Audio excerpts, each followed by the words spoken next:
ഇപ്പൊ അമേരിക്കയിലും പേർഷ്യയിലും ലണ്ടനിലും കാനഡയിലും ഒക്കെ പിള്ളേരും പോയി, നമ്മളും ഒക്കെ പോയി. ഇപ്പം പറയും ഞാൻ ഇന്ന ബ്രാൻഡ്. ഇവന്റെ ഈ അഹങ്കാര വർത്തമാനം. നിഗളിക്കരുത്. ആമേ വിനയത്തോടെ, വിധേയത്വത്തോടെ, ഭക്തിയോടെ, ഭയത്തോടെ ദൈവത്തെ സേവിച്ചോണം. ചില കാര്യങ്ങൾ വചനത്തിൽ നിന്നൊന്ന് ചിന്തിക്കാം, വളരെ ശാന്തമായിട്ട്. അതിന് അടിസ്ഥാനമായിട്ട് വായിച്ചതാണ് യോഹന്നാന്റെ സുവിശേഷം 10-ാം അധ്യായം അതിൻ്റെ 4-ാമത്തെ തിരുവെടുത്താണല്ലോ. ഒരിക്കൽ കൂടി വായിച്ചാണ്. തനിക്കുള്ളവയൊക്കെയും പുറത്തു കൊണ്ടുപോയ ശേഷം. എവിടെ ആരാ വായിക്കുന്നത്?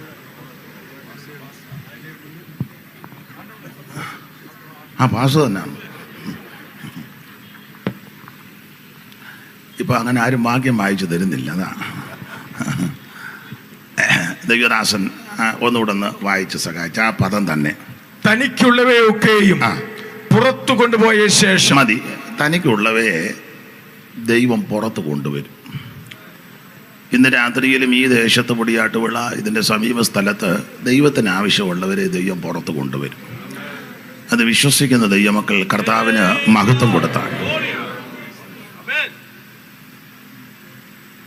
യോഹന്നാന്റെ സുവിശേഷം 10-ാം അധ്യായത്തിൻ്റെ 4-ാമത്തെ തിരുവെടുത്ത. തനിക്കുള്ളവയെ ഒക്കെയും ദൈവം പുറത്തിറക്കും. ഒരിക്കൽ കൂടി കരവും ശബ്ദവും ഉയർത്തി ദൈവത്തെ മഹത്വപ്പെടുത്താം.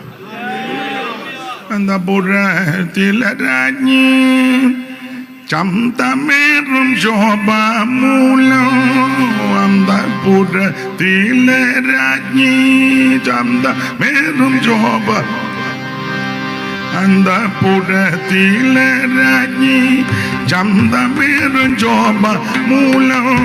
അന്തപുരത്തിലെ രാജ്ഞി ചന്തമേറും ശോഭ മൂലം. അന്തപുരത്തിലെ രാജ്ഞി ചന്തമേറും ശോഭ മൂലം. അന്തപുരത്തിലെ രാജ്ഞി.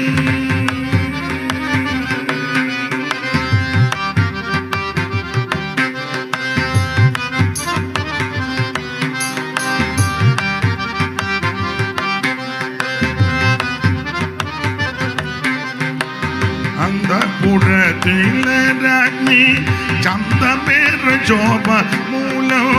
അന്തപുരത്തിലെ രാജ്ഞി ചന്തമേറും ശോഭ മൂലം.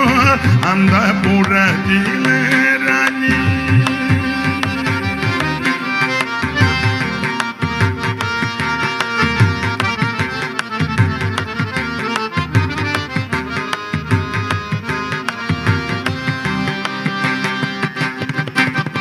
അന്തപുരത്തിലെ രാജ്ഞി ചന്തമേറും ശോഭ മൂലം.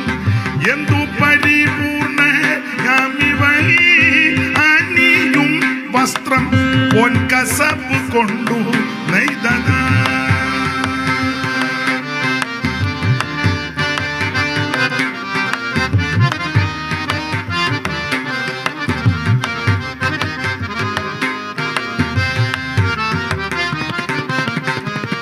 എന്തു പരിപൂർണ്ണയാമിവൾ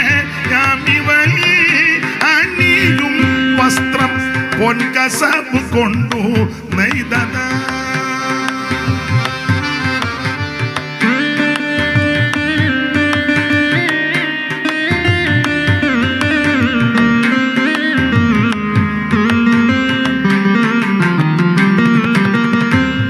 ദന്തം കൊണ്ടുള്ളതാ.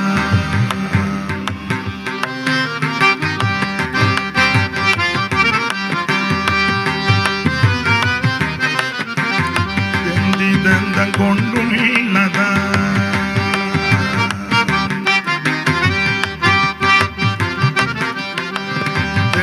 ദന്തം കൊണ്ടുള്ളതാം ചന്തമേറും രാജധാനി.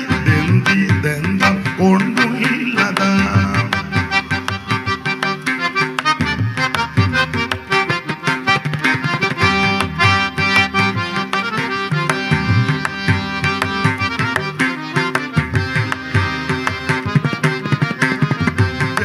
ദന്തം കൊണ്ടുള്ളതാം ചന്തമേറും രാജധാനി.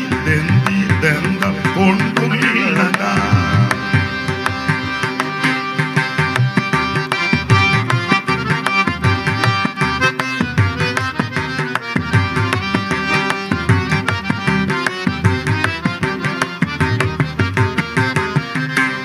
ഇതെന്തം കൊണ്ടുള്ളതാം ചാന്തമേറ് രാജധാനി ഇതെന്തം കൊണ്ടുള്ളതാം ചാന്തമേറ് രാജധാനി സ്വാന്തമോദമഴു തുന്നല്ലോ നിന്നെ കനീശം കമ്പിവാദ്യങ്ങളിൽ നിസ്വനം സാന്ത്വബോധമഴു തുന്നല്ലോ നിന്നെ കനീശം കമ്പിവാദ്യങ്ങളിൽ നിസ്വനം എൻ മനസ്സുയരുന്നതോ നന്മയേറും വചനത്താൽ എൻ മനസ്സുയരുന്നതോ.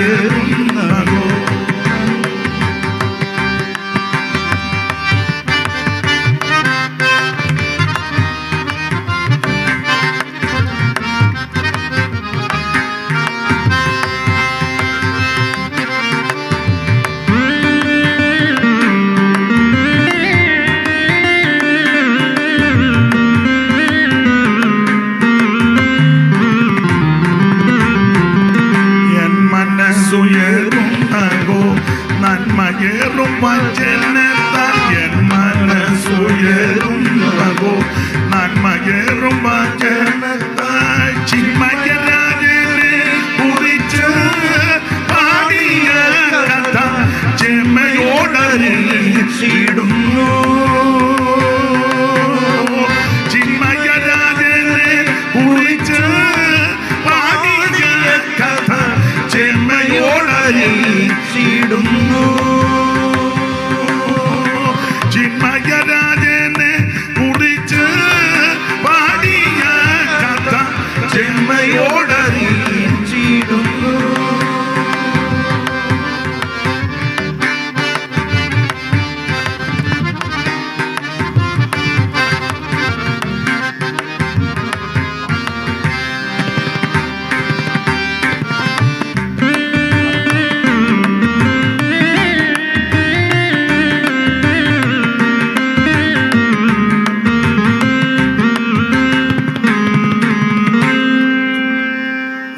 ഉയർത്തി ഒരിക്കൽ കൂടി ദൈവത്തെ മഹത്വപ്പെടുത്താം.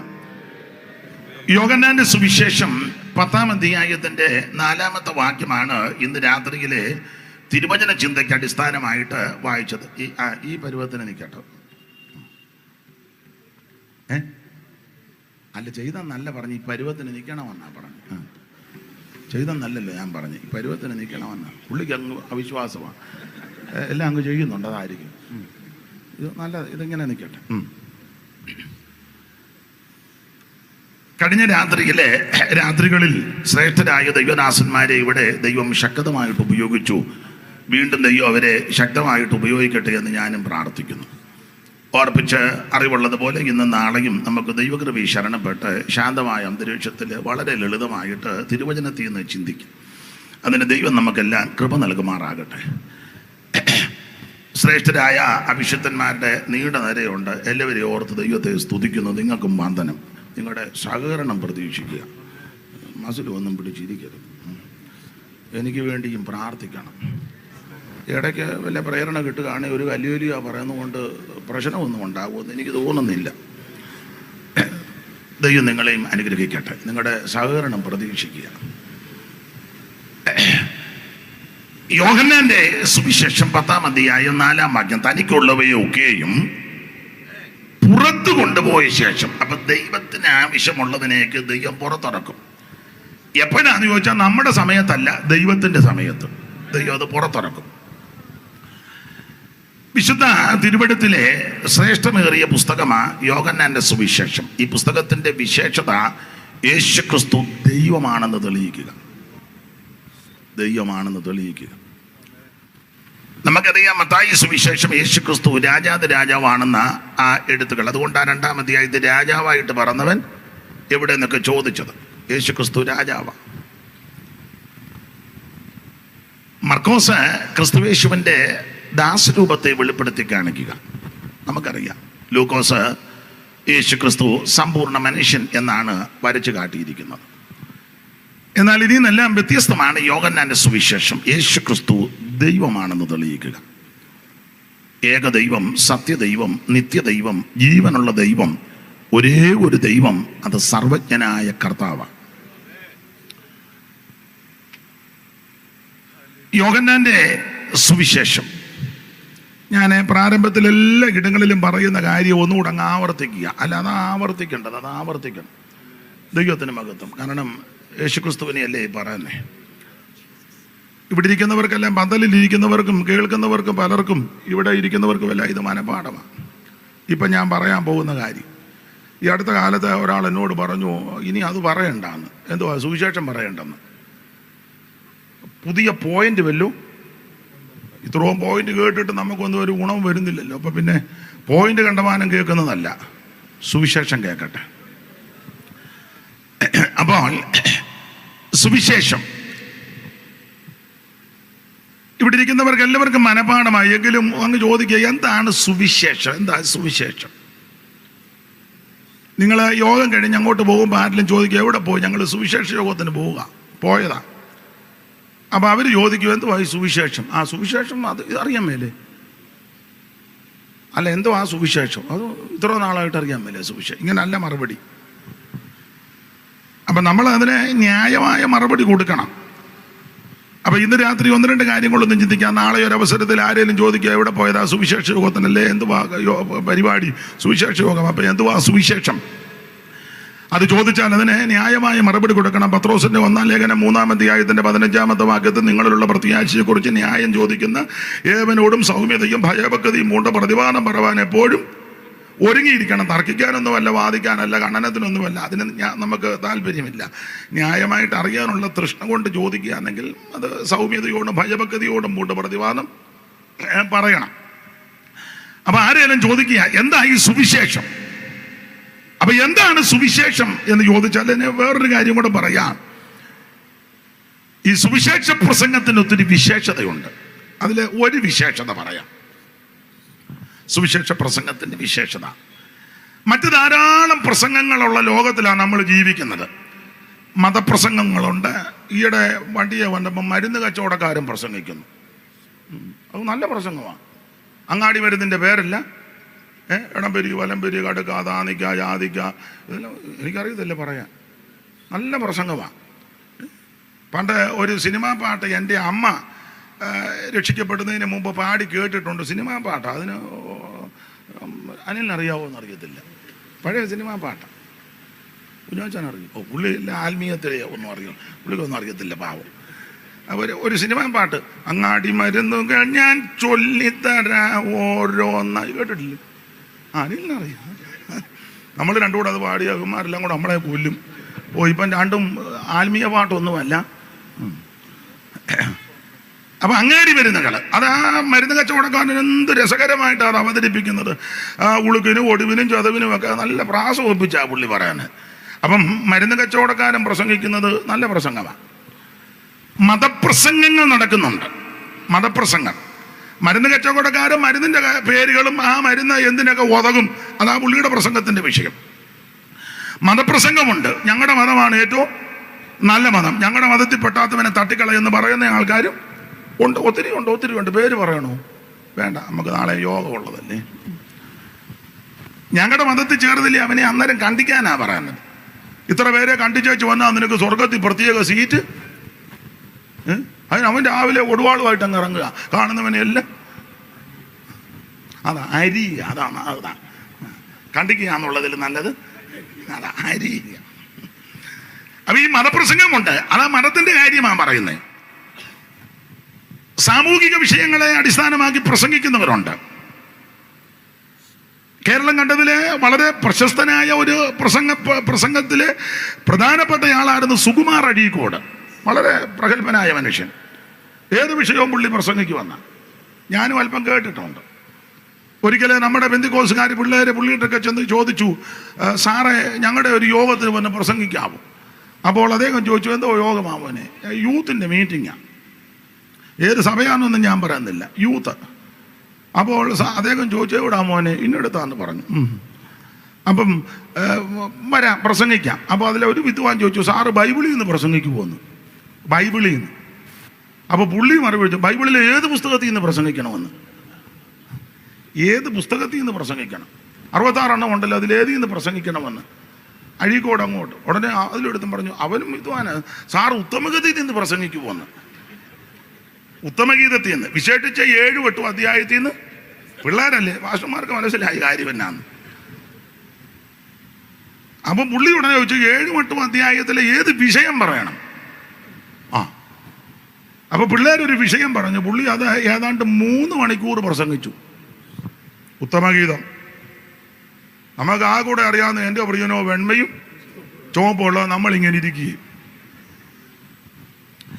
അപ്പൊ അദ്ദേഹം അതുപോലെ പ്രസംഗിക്കുന്നയാളാണ്. നമ്മുടെ മൺമറഞ്ഞ കൃഷ്ണമേനോൻ അമേരിക്ക ചെന്ന് ഏതാണ്ട് 8 മണിക്കൂർ പ്രസംഗിച്ചു. UN കേട്ടല്ലേ എത്രയിലും പറയട്ടെന്നായിരിക്കും. 8 മണിക്കൂറോളം. അതേ ഇടയ്ക്ക് നമ്മളെ പോലെ പ്രൈസലോടും അല്ലെങ്കിൽ അയ്യനെ പാട്ടുമൊന്നുമില്ല. അത് ലോക വിഷയങ്ങളാണ്. ഇന്ത്യ പാകിസ്ഥാൻ അതിർത്തി ചർച്ചകളൊക്കെ അത് നല്ല ഇംഗ്ലീഷിലാണ്. നമുക്കത് വായിക്കാൻ പോലും. അല്ല, ഓക്സ്ഫോർഡിലൊക്കെ പഠിച്ച ആളാണ്. 8 മണിക്കൂറോളം പ്രസംഗിച്ചു, നിരന്തരമായിട്ട് നിന്ന് പ്രസംഗിച്ചു. നമ്മളത് ഇതിനിടെ എത്ര കുപ്പി വെള്ളം കുടിക്കുന്നു, പിന്നെ പാട്ട്, പിന്നെ പ്രൈസലോട്, ഇടയ്ക്ക് ഒരു ഇളക്കം. UN കിടന്ന് തന്നെ ഇളകാനാ. പുള്ളി നിന്ന് വളരെ ഡീപ്പായിട്ട് സംസാരിച്ചു. പിന്നെ ഡോക്ടേഴ്സ് ആരാണ്ട് വന്ന് പറഞ്ഞു, മതി സാറേ നിർത്ത്, ശരീരത്തിനത്. അങ്ങനെ നിർത്തിയതാ. അപ്പം അങ്ങനെ പ്രസംഗിക്കുന്നവരുണ്ട്. അപ്പം രാഷ്ട്രങ്ങളുടെ വിഷയങ്ങൾ പ്രസംഗിക്കുന്നവരുണ്ട്, മതപ്രസംഗം നടത്തുന്നവരുണ്ട്. മുമ്പേ പറഞ്ഞ പോലെ മരുന്ന് കച്ചവടക്കാർ പ്രസംഗിക്കുന്നുണ്ട്. അവൻ ഓരോ വ്യക്തികളും സാമൂഹിക വിഷയങ്ങളെ അടിസ്ഥാനമാക്കി പ്രസംഗിക്കുന്നവരുണ്ട്. ലോകത്തിൽ ധാരാളം പ്രസംഗങ്ങളുണ്ട്. എന്നാൽ അതിനെല്ലാം വ്യത്യസ്തമാണ് സുവിശേഷ പ്രസംഗം. എന്താ ഈ സുവിശേഷ പ്രസംഗത്തിന്റെ പ്രത്യേകത? ഒറ്റ പ്രത്യേകതയെ പറയുന്നുള്ളൂ. മതപ്രസംഗം എന്ന് പറഞ്ഞാൽ മതത്തിന്റെ കാര്യങ്ങളാണ് പറയുന്നത്. മറ്റ് പ്രസംഗങ്ങളെല്ലാം നമുക്ക് ലഭിച്ച ആശയങ്ങള്, അഭിപ്രായങ്ങള്, നമ്മുടെ മനോമുഖരത്തിൽ ഉരുത്തിരിഞ്ഞത്, അല്ലെങ്കിൽ പുസ്തകത്തിൽ വായിച്ചത്, മറ്റേതുള്ളത് കണ്ടത്, കേട്ടത്, ഇതൊക്കെയാണ് നമ്മൾ ഈ പ്രസംഗിക്കുന്നത്. എന്നാൽ ചുരുക്കി പറയാ, സുവിശേഷ പ്രസംഗത്തിന്റെ വിശേഷത എങ്ങനെയാണെന്നറിയാമോ? നമ്മുടെ കാര്യം ഒന്നുമല്ല, ദൈവം അരുളി ചെയ്തത് പറയുന്നതാണ്. അതാ ഈ പ്രസംഗത്തിന്റെ വിശേഷത. ദൈവം അരുളി ചെയ്തതാണ് നമ്മൾ ഈ പറയുന്നത്. ഇന്ന് രാത്രി അതാ പറയുന്നത്. അതുകൊണ്ട് മറ്റ് പ്രസംഗം പോലല്ല സുവിശേഷ പ്രസംഗം. ദൈവത്തിന് മനുഷ്യനോട് പറയാനുള്ളതെല്ലാം നമ്മളൊരു ഒരു ഉപകരണമായിട്ട് നിന്നങ്ങ് പറയുക. അതാണ് ഈ പ്രസംഗത്തിന്റെ വിശേഷത. അതുകൊണ്ട് എൻ്റെ സഹപഠന്മാരോട് ഒരിക്കൽ കൂടെ ഊന്നി പറയുക, ഈ പ്രസംഗമായ ഏറ്റവും ശ്രേഷ്ഠം. മറ്റ് പ്രസംഗത്തിനെല്ലാം ഇവിടം കൊണ്ട് കൂലി തീരുക. എന്നാൽ ഈ പ്രസംഗത്തിന് അവിടെ ചെല്ലുമ്പോൾ ആ കൂലി ദൈവത്തിന് മകത്ത്. അത് നമുക്ക് നിർണ്ണയിക്കാനൊന്നും ഒക്കത്തില്ല. ഇത് ഉള്ളതുപോലെ പറയാന്ന് എന്തോ നല്ല കൂലിയാണെന്നറിയാം. ഉള്ളതുപോലെ ഇതിനകത്ത് മായ ഒന്നും ചേർക്കരുത്, കൂട്ട് ചേർക്കരുത്, ഉറക്കുകയും ചെയ്യരുത്. ചിലപ്പോൾ എല്ലാവർക്കും ഒന്നും ഇഷ്ടപ്പെടുകയില്ല. പക്ഷെ ഇത് ഉള്ളതുപോലെ അങ്ങ് പറഞ്ഞാൽ അങ്ങ് ചെല്ലുമ്പം ആര്യപർ രാജനോടൊപ്പമായി പന്തികിരിപ്പതു സത്യസഭ. ആര്യപർ രാജനോടൊപ്പമായി പന്തികിരിപ്പതു സത്യസഭ. പൊന്നേശുതം പൂരാൻ ചിന്തിയ രക്തത്തിൻ ഫലമ വിശുദ്ധ കൂട്ടരാത്രേ. പൊന്നേശുതം പൂരാൻ ചിന്തിയ രക്തത്തിൻ ഫലമാം വിശുദ്ധ കൂട്ടരാത്രേ. ഹല്ലേലൂയാ ജയം, ഹല്ലേലൂയാ ജയം, ഹല്ലേലൂയാമെന്നു.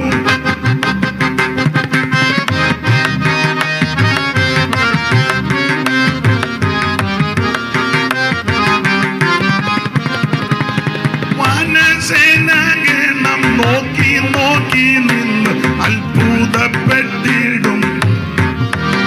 കരമുയർത്തി ദൈവത്തെ മഹത്വപ്പെടുത്താൻ. അപ്പോൾ ഈ സുവിശേഷ പ്രസംഗത്തിന് ഒത്തിരി പ്രത്യേകത ഉണ്ടല്ലോ. ഒരു പ്രത്യേകതയാ പറഞ്ഞത്. ദൈവം അനുവദിച്ചാൽ നാളെയൊക്കെ ഉണ്ടല്ലോ യോഗം, നമുക്ക് ചിന്തിക്കാം. അപ്പൊ ശ്രദ്ധിക്കുക, സുവിശേഷം. അപ്പൊ ആരെങ്കിലും ചോദിക്കുക എന്താണ് ഈ സുവിശേഷം? അപ്പൊ അതിന് നമ്മൾ മറുപടി കൊടുക്കണം. അപ്പൊ എന്താണ് സുവിശേഷം എന്ന് പറയുന്നതിലും മുന്നമേ എപ്പോഴും നമ്മൾ ചിന്തിക്കേണ്ടത് സുവിശേഷം എന്തല്ലെന്ന് നമ്മൾ ഒന്ന് അറിഞ്ഞിരിക്കുന്നത് നല്ലതാണ്. വണ്ടിയുടെ പറഞ്ഞു.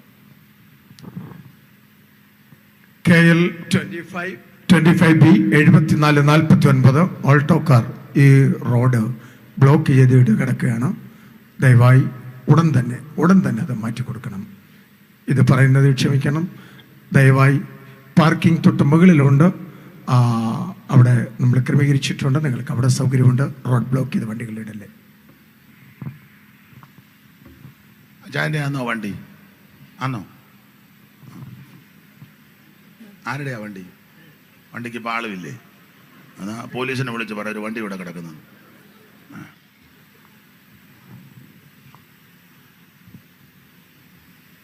ഇപ്പം എഴുന്നേക്കണ്ട, ഇപ്പം എഴുന്നേറ്റാ. നിങ്ങളുടെ ആയിരുന്നു. അയ്യോ സഹോദരിമാർ പിണങ്ങി പോകരുത്, വണ്ടി മാറ്റിയിട്ട് ചിഞ്ഞു വരണം. അപ്പൊ ശ്രദ്ധിച്ചേ, അപ്പൊ എന്താണ് സുവിശേഷം? അപ്പൊ ഈ സുവിശേഷം എന്താണെന്ന് അറിയുന്നതിന് മുമ്പ് എന്തല്ല സുവിശേഷം, 2-3 കാര്യം പറയാം. എല്ലാം അറിവുള്ള കാര്യമാണ്. ഒന്ന്, സുവിശേഷം മുമ്പേ ഓർപ്പിച്ചല്ലോ, മതപ്രസംഗമല്ല. ഇവിടെ എഴുതി വച്ചിരിക്കുന്നത് പൊടിയാട്ടുപിള്ള AG കൺവെൻഷൻ എന്ന സുവിശേഷമായിരുന്നു കുറച്ചുകൂടെ എഴുതി വെച്ചിരുന്നെങ്കിൽ. എന്നാലും സുവിശേഷം ഇനിയിപ്പോൾ എഴുതണ്ട, ഇനിയിപ്പം 4-ാം ദിവസം ഇല്ലയോ ഇനി എന്നെ എഴുതാൻ. കൺവെൻഷനും വലിയ കുഴപ്പമില്ല എന്ന് നമുക്ക് ചിന്തി. ഇത് മതപ്രസംഗമല്ല. മതപ്രസംഗമാണ് ഞാനിവിടെ വരികയില്ല, കാരണം ഞാൻ ഒരു മതത്തിൻ്റെ ആളല്ല. എന്നോട് ഇവിടെ പറയും, ഭാഷ ഇവിടെ നിന്ന് പറയണം മതപ്രസംഗമുണ്ട് 2 ദിവസം, അതിന് വേറെ ആളിനെ വിളിക്കണം. ഇത് മതപ്രസംഗമല്ല, ഇത് സുവിശേഷ യോഗമാണ്. അപ്പൊ സുവിശേഷം എന്താണെന്ന് ചോദിച്ചാൽ മതപ്രസംഗമല്ല. മതപ്രസംഗങ്ങളുണ്ടല്ലോ, കേൾക്കുന്നില്ലേ? ഇത് മതത്തിന്റെ കാര്യമല്ല. 2, സുവിശേഷ പ്രസംഗം എന്ന് പറഞ്ഞാൽ ഇത് മറ്റുള്ളവരെ കൊല്ലാനും ഏൽപ്പിക്കുന്ന ഒരു പ്രസംഗമല്ല.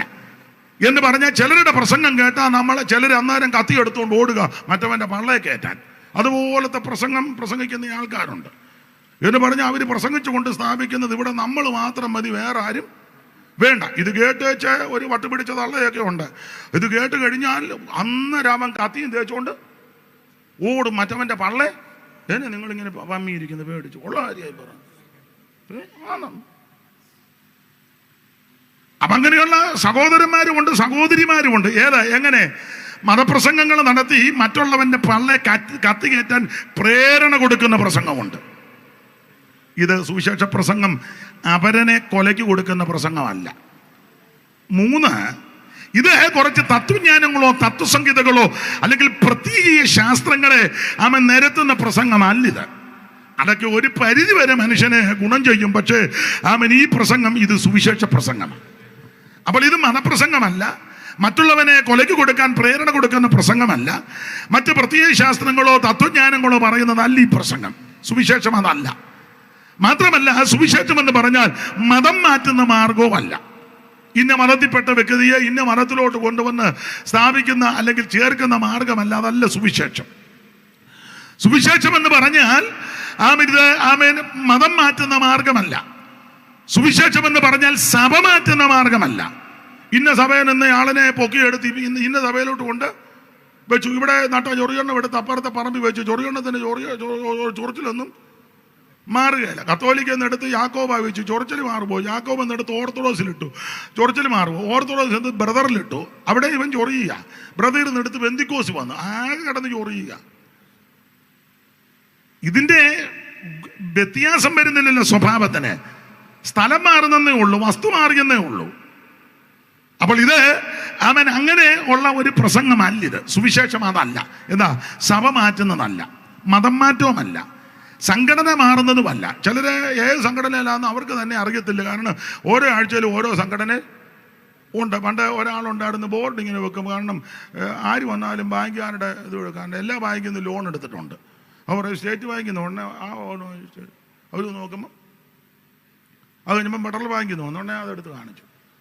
പിറ്റേന്ന് വന്നപ്പം കാനറ ബാങ്ക് അത് എടുത്ത് കാണിച്ചു. അപ്പോൾ ചുരുക്കി പറഞ്ഞാൽ ബാങ്കുകാർക്കും വലിയ സന്തോഷം, നമ്മുടെ ആൾക്കാരാണെന്നല്ലോ. അങ്ങനെ സഭ മാറുന്ന ആൾക്കാരുണ്ട്. ഇത് സഭ മാറ്റുന്നതല്ല, സംഘടന മാറുന്നതല്ല, മതം മാറ്റമല്ല, മറ്റ് തത്വജ്ഞാനങ്ങൾ പറയുന്നതല്ല. പിന്നെ എന്താ സുവിശേഷം? നമുക്ക് എല്ലാവർക്കും അറിയാം. ഒന്നുകൂടെ അങ്ങ് ആവർത്തിക്കുക. ചടിയടാന്ന് കർത്തദാസനാണോ ഇന്ന് വായിച്ചു തരുന്നത്? വേറെ ആരും ഇല്ലല്ലോ. എന്നാ ചെയ്യാൻ? കുഴപ്പമില്ലല്ലോ. ഏതായാലും ദൈവം അനുഗ്രഹിക്കട്ടെ. ദൈവത്തിൻ്റെ മകത്ത് എന്നേക്കാൾ സീനിയറായ ആൾക്കാരൊക്കെ ദൈവദാസന്മാർ വായിച്ചു തരുന്നത് എനിക്കൊരു ഒരു ഒരു ഒരു പ്രയാസം. എന്നാലും വേദപുസ്തകം ആയതുകൊണ്ട് ഞാനൊന്നും പറയുന്നില്ല. ദൈവത്തിന് മഹത്വം. അപ്പോൾ അങ്ങനെയെങ്കിൽ ഇന്ന് രാത്രി ശാന്തമായിട്ട് നമുക്ക് ചിന്തിക്കാം, എന്താണ് സുവിശേഷം? സുവിശേഷം ഓർപ്പിച്ചല്ലോ, മതം മാറ്റവും സഭമാറ്റവും സംഘടന മാറുന്നതല്ല. സുവിശേഷം എന്ന് പറയുന്നത് യേശു ക്രിസ്തുവാണ്. അറിവുള്ള വാക്യമാവുന്നു, ചടയെന്നെല്ലാം അങ്ങ് വായിച്ചേക്കാം. അപ്പൊ പിന്നെ അധികം വിസ്തരിക്കണ്ടല്ലോ. തിമോത്തിയോസിന്റെ 2-ാം ലേഖനം 2-ാം അധ്യായത്തിന്റെ 8-ാം വാക്യം നമുക്ക് അറിവുള്ള വാക്യമാണ്, അതുകൊണ്ട് അങ്ങ് വായിച്ചോ. എന്താണ് സുവിശേഷം? കേട്ടോ, എല്ലാരും കേൾക്കണേ, എല്ലാരും ഉറങ്ങരുതേ, കേൾക്കണേ. ദാവീദിന്റെ സന്തതിയായി ജനിച്ച് മരിച്ചിട്ട് ഉയർത്തെഴുന്നേറ്റു. അതാ ഞാൻ എപ്പോഴും പറയും, മരിച്ചിട്ടെന്നും പറഞ്ഞ് നിർത്തിയില്ലല്ലോ, ചേർത്ത് പറഞ്ഞു ഉയർത്തെഴുന്നേറ്റു. ഇവിടെ അനേകരെ പറ്റി മരിച്ചിട്ട് തീർന്നു, അതോടെ തീർന്നു. മരിച്ചു, തീർന്നു. പിന്നെ വേണമെങ്കിൽ ഒന്ന് എഴുതും, ശുഭം. മരിച്ചു, ഏതാ ആർക്ക് ശുഭം? ഇവിടെ മരിച്ചു കഴിഞ്ഞ് ശുഭമെന്നല്ല, മരിച്ചിട്ട് ഉയർത്തെഴുന്നേറ്റ് എന്നിട്ടിരിക്കുന്ന യേശു ക്രിസ്തുവിനെ ഓർത്തുകൊള്ളുക. അതാകുന്നു എന്റെ സുവിശേഷം. ഇന്ന് രാത്രി എന്നെ കേൾക്കുന്ന ബഹുമാനരായ പ്രിയപ്പെട്ടവരെ, എന്താണ് സുവിശേഷമെന്ന് ഏത് പാതിരാത്രിയിൽ ആരെവിടെ വെച്ച് ചോദിച്ചാലും അവൻ നെഞ്ചിനെത്തിനി മിരിച്ച് തന്റെ ഇടത്തോട് എന്നെ കേൾക്കുന്ന സകല ദൈവമക്കൾ തിയോളജി ഒന്നും അധികം ഇറക്കിയില്ലെങ്കിലും ന്യൂമറ്റോളജി, ആന്ത്രപ്പോളജി, എസ്കറ്റോളജി, ലാറ്റിൻ വാക്കുകളും ഗ്രീക്കും ഹീബ്രു, അത് തെറ്റാനൊന്നുമല്ല, അതൊന്നും ഇറക്കിയില്ലെങ്കിൽ ഇതങ്ങ് ഇറക്കി വിട്ടാൽ മതി. ഏതാ? ദാവീദിന്റെ സന്തതിയായി ജനിച്ചു മരിച്ചിട്ട് ഉയർത്തെഴുന്നേറ്റ യേശു ക്രിസ്തുവിനെ ഓർത്തുകൊള്ളുക. അതാകുന്ന സുവിശേഷം. Praise the Lord. ഓടിച്ചോടിച്ച് പറയാം, ഇന്ന് കൃത്യം 9 ഞാൻ നിർത്തും കേട്ടോ. ഇന്ന് 9 നിന്നത്. അപ്പൊ നാളെ ഒരു 7 തരണം. ആര് വന്നാലും കൊള്ളാം, വന്നില്ലെങ്കിലും കൊള്ളാം. പണ്ട് അവിടെ ചാനാശ്ശേരിലെ പുഴപാതിലെ അച്ചായൻ പറഞ്ഞ പോലെ 7 ഞാൻ മൈക്കിഞ്ഞെടുക്കും, തന്നാലും തന്നില്ലേലും. ബാക്കി കാര്യമെല്ലാം നാളെ, കാരണം മറ്റന്നാൾ സഭായമൊക്കെ ഉള്ളതല്ലേ, അതുകൊണ്ടാണ്. 2 മണിക്കൂർ എനിക്ക് നാളെ തരണം, ദൈവം അനുവദിച്ച. ഇന്നിപ്പോൾ 1.5 കിട്ടുകയുള്ളൂ, നാളെ 2 താ. അപ്പൊ ശ്രദ്ധിക്കുക, എന്താണ് സുവിശേഷം? സുവിശേഷം യേശു ക്രിസ്തു. ഓടിച്ചു പറയാ, എല്ലായിടത്തും പറയുന്ന കാര്യമാണ്. എന്തിനാണ് ഈ സുവിശേഷം? പൊടിയാറ്റുവിള സഭയ്ക്ക് വസ്തു മേടിക്കാനോ, ബിൽഡിംഗ് പണിയാനോ, പാസ്റ്ററെ കനപ്പിക്കാനോ, അല്ലെങ്കിൽ മറ്റു ഉദ്ദേശത്തോടല്ല ഈ സുവിശേഷം പ്രസംഗം നടത്തുന്നത്. എന്തിനാ ഈ സുവിശേഷം? ഒറ്റവാക്കി പറയാം, സകല മനുഷ്യരും രക്ഷപ്പെടാനാ. തീത്തോസിന്റെ ലേഖനം 2-ാം അധ്യായത്തിന്റെ 11-ാം വാക്യം. ഇന്ന് ലളിതമായിട്ടാൽ തീത്തോസ് 2:11 പെട്ടെന്ന് വായിച്ചോ ദൈവദാസനെ. സകല മനുഷ്യർക്കും രക്ഷാകരമായ ദൈവകൃപ ഉദിച്ചുവല്ലോ. നാം ഭാഗ്യകരമായ പ്രത്യാശയ്ക്കായിട്ടും മഹാദൈവവും നമ്മുടെ രക്ഷിതാവുമായ യേശുക്രിസ്തുവിന്റെ തേജസ്സിന്റെ പ്രത്യക്ഷതയ്ക്കായി കാത്തുകൊണ്ട് ഭക്തികേടും പ്രപഞ്ചമോഹങ്ങളും വർജിച്ചിട്ട് ഈ ലോകത്തിൽ സുബോധത്തോടും നീതിയോടും ദൈവഭക്തിയോടും കൂടെ ജീവിച്ചു പോരേണ്ടതിന് അത് നമ്മെ ശിക്ഷിച്ചു വളർത്തുന്നു. എല്ലാ വാക്യങ്ങളും എടുപ്പിക്കുന്നില്ല. തുടക്കത്തിലെ കണ്ടല്ലോ, സകല മനുഷ്യർക്കും രക്ഷാകരമായ ദൈവകൃപ. എന്നെ കേൾക്കുന്ന പ്രിയരെ, സുവിശേഷം എന്തിനാന്ന് ചോദിച്ചാൽ സകല മനുഷ്യനും രക്ഷപ്പെടാനാ. പൊടിയാറ്റുവിളയുള്ളവരും മാത്രമല്ല, കൊട്ടാരക്കരക്കാര് മാത്രമല്ല, ഒരു മണ്ഡലത്തിലുള്ളവര് മാത്രമല്ല, ഈ കൊല്ലം ജില്ലയിലുള്ളവര് മാത്രമല്ല, കേരളത്തിലുള്ളവര് മാത്രമല്ല, ഇന്ത്യ രാജ്യത്ത് പാർക്കുന്നവര് മാത്രമല്ല, മുഴു ലോകത്തിലുമുള്ള സകല മനുഷ്യനും രക്ഷപ്പെടണം. അതിനായി സുവിശേഷ യോഗം. ഇന്ന് രാത്രിയിൽ എന്നെ കേൾക്കുന്ന പറയരെ, എന്താ സുവിശേഷം? യേശു ക്രിസ്തു. എന്തിനാ സുവിശേഷം? സകല മനുഷ്യനും രക്ഷപ്പെടാൻ. എല്ലാവരും രക്ഷപ്പെടണം. ചിലർക്ക് ഇപ്പോൾ ഇടുങ്ങിയ ചിന്താഗതി, സ്വാർത്ഥത. അതാ എല്ലാവരും ഒന്നും രക്ഷപ്പെടരുത്, അങ്ങനെ ഉണ്ട്. എല്ലാവരും ഒന്നും രക്ഷപ്പെടരുത്. ഞങ്ങളുടെ ഇടയിലെ എന്നെയും പ്രതിയാക്കുക ദൈവദാസന്മാരും ഉണ്ട്. എല്ലാവരും ഒന്നും പ്രസംഗിച്ച് തെളിയുന്നത് ചിലർക്ക് ഇഷ്ടമല്ല. അവസരം കൊടുക്കണം. സ്തോത്രം കൊടുക്കണം. ചില സഭയിലുണ്ട് അവസരം ഒന്നും കൊടുക്കുകയില്ല. ഇവര് 3-4 പേര് ഇത് കൈയടക്കുക. പ്രാർത്ഥിച്ചു തുടങ്ങുന്ന ജോർച്ചായൻ, സങ്കീർത്തനം വായിക്കുമ്പോൾ പ്രാർത്ഥിക്കുന്ന അറിയാച്ചൻ, പിന്നെ ഇടയ്ക്ക് പ്രാർത്ഥിക്കുന്നത് ചെറിയാച്ചൻ. ഈ സഭ തുടങ്ങിയ കാലം മുതൽ ഈ 3-4 അച്ചാച്ചന്മാര് എന്നെ എല്ലാവരും ഞാൻ എൻ്റെ ജോർജ് കുട്ടിച്ചാൻ ഞാൻ ശരിയേ പറയുള്ളൂ. അത് കാരണം എല്ലാവർക്കും തൃപ്തിയില്ല. ഇത് 3-4 എണ്ണത്തിന് വീതിച്ചു കൊടുത്തിരിക്കുന്നതല്ലെന്ന്. അവൻ സകലരും കർത്താവിൽ വളരണം, സകല ആൾക്കാരും പ്രസിദ്ധരാകണം. അങ്ങനെയെങ്കിൽ ഇന്ന് രാത്രി ഇത് ഓർപ്പിക്കട്ടെ, അവൻ രക്ഷ ഒരു വിഭാഗത്തിനോ, ഒരു സംഘടനയ്ക്കോ, ഒരു മതത്തിനോ, ഒരു ദേശത്തുള്ളവർക്ക് മാത്രമല്ല, മുഴു ലോകവും രക്ഷപ്പെടണം. സകല മനുഷ്യർക്കും രക്ഷാകരമായ ദൈവകൃപ. യേശുവല്ലാതെ വേറൊരു രക്ഷകൻ ഇകത്തിലുണ്ടോ പറക, മന്നമ്മേ ഇകത്തിലുണ്ടോ പറക.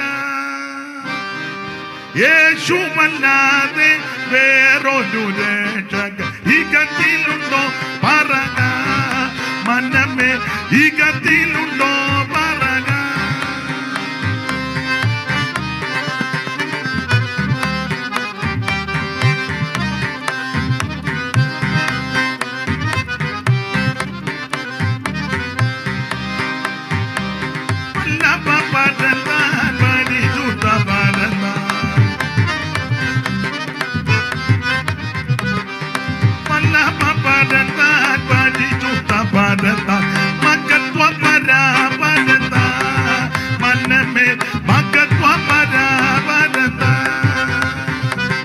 യേശുവല്ലാതെ വേറൊരു രക്ഷകൻ ഇകത്തിലുണ്ടോ പറക, മന്നമേ ഇകത്തിലുണ്ടോ പറക.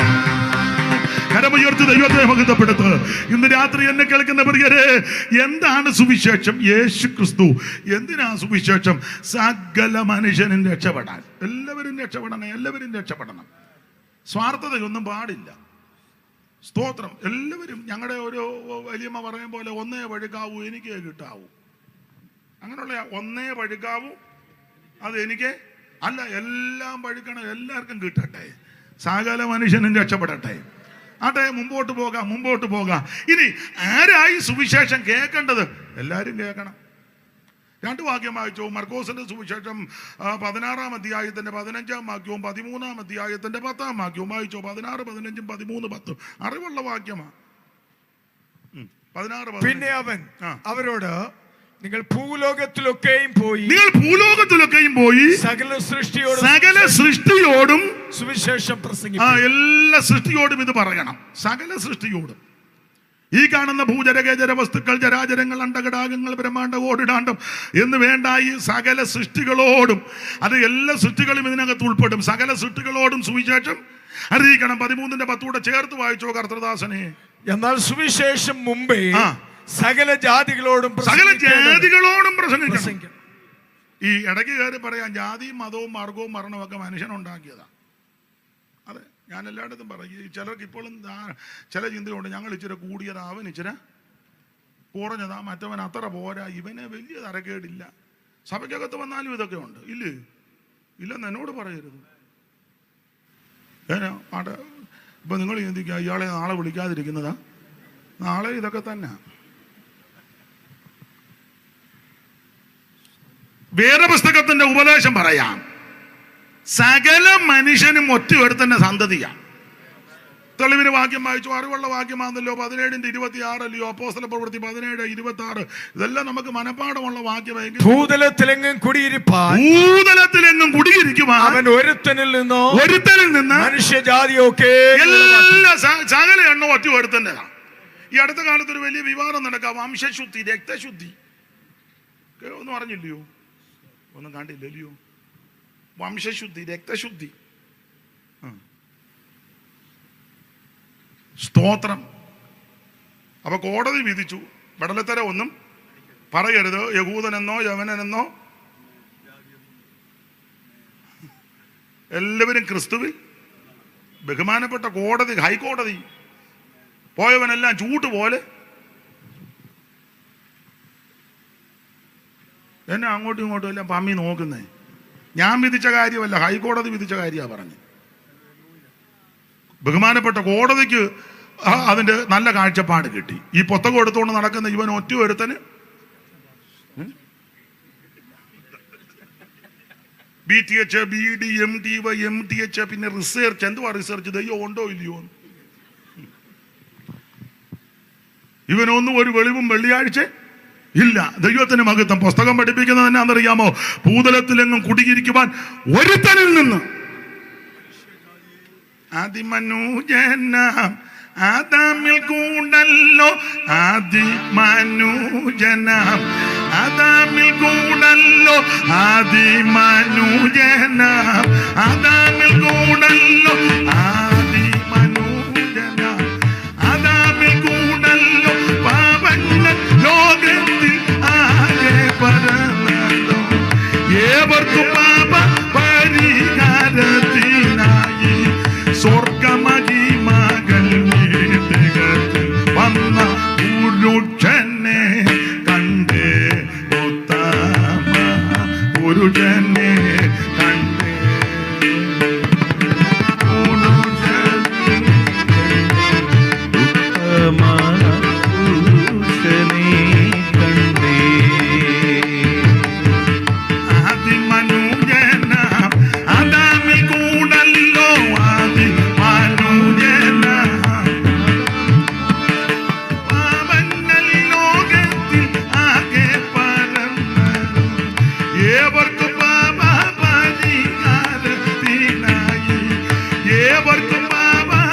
എന്താണ് സുവിശേഷം? യേശു ക്രിസ്തു എന്തിനാ സുവിശേഷം?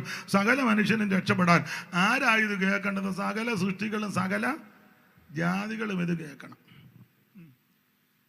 ഇനി എങ്ങനെയാ കേൾക്കണ്ടേ? എങ്ങനെ കേൾക്കണം? എങ്ങനെ പറയണം? എങ്ങനെ കേൾക്കണം? രണ്ടിനും വാക്യമുണ്ടല്ലോ. ആദ്യം എങ്ങനെ പറയണം? സുവിശേഷമേ എങ്ങനെ പറയണം? വായിച്ചു. തെസ്സലോനിക്കർക്ക് എഴുതിയ 1-ാം ലേഖനം 1-ാം അധ്യായത്തിന്റെ 5-ാമത്തെ വാക്യം. എങ്ങനെ പറയണം? 1:5. ഞങ്ങളുടെ സുവിശേഷം വചനമായി മാത്രമല്ല. കുറെ വാക്യം മാത്രം പറയല്ല ഞങ്ങളുടെ സുവിശേഷമേ. കുറെ വാക്യം കുറിച്ചുകൊണ്ട് വന്നിരിക്കുക. അങ്ങാടി വരുന്ന കുറിക്കും പോലെ കുറിക്കുക. നല്ല കാര്യമാണ്. ഓർമ്മയില്ലാത്തവർ കുറിച്ച് വെക്കുന്ന നല്ലതാ, തെറ്റല്ല. പക്ഷെ ഇത് കുറിച്ച് വെച്ചേക്ക് ഇങ്ങോട്ട് നിന്ന് ഒരനക്കവും ഇല്ല, ആവിയില്ല. മത്തായി 4:3, 8:2 പെടലി പോലും വെട്ടിക്കുന്നില്ല. 6:5, 5:7, 7-ാമത്തെ വാക്യത്തെ 7ആയിട്ട് കീറുക. 1-ാമത്തെ കീറിന് 3 വിരിവ്. അങ്ങനെ പറയുന്നവരില്ലേ?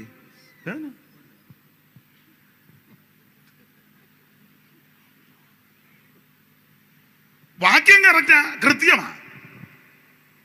പക്ഷേ പൗലോസ് ഇവിടെ പറയുക ഞങ്ങളുടെ സുവിശേഷം കുറെ വാക്യം ഇങ്ങനെ പറയുകയല്ല. ഇപ്പം വാക്യമെല്ലാം ഗൂഗിളിൽ കയറിയാണ് എടുക്കുന്നത്. ഗൂഗിളിനകത്ത് ഈയിടെ ഒരു ഉപദേശം പറഞ്ഞു ഗൂഗിളിനകത്ത് ഉണ്ടെന്ന്. ഞാൻ പറഞ്ഞു ബൈബിളിലുണ്ട്. ഗൂഗിളിൽ കയറുന്ന തെറ്റാന്നൊന്നും പറയുന്നില്ല. ഇപ്പൊ നിങ്ങൾ പറയാം അയാൾക്ക് അത് കയറാത്തതിന്റെ സൂക്കേടാന്ന്.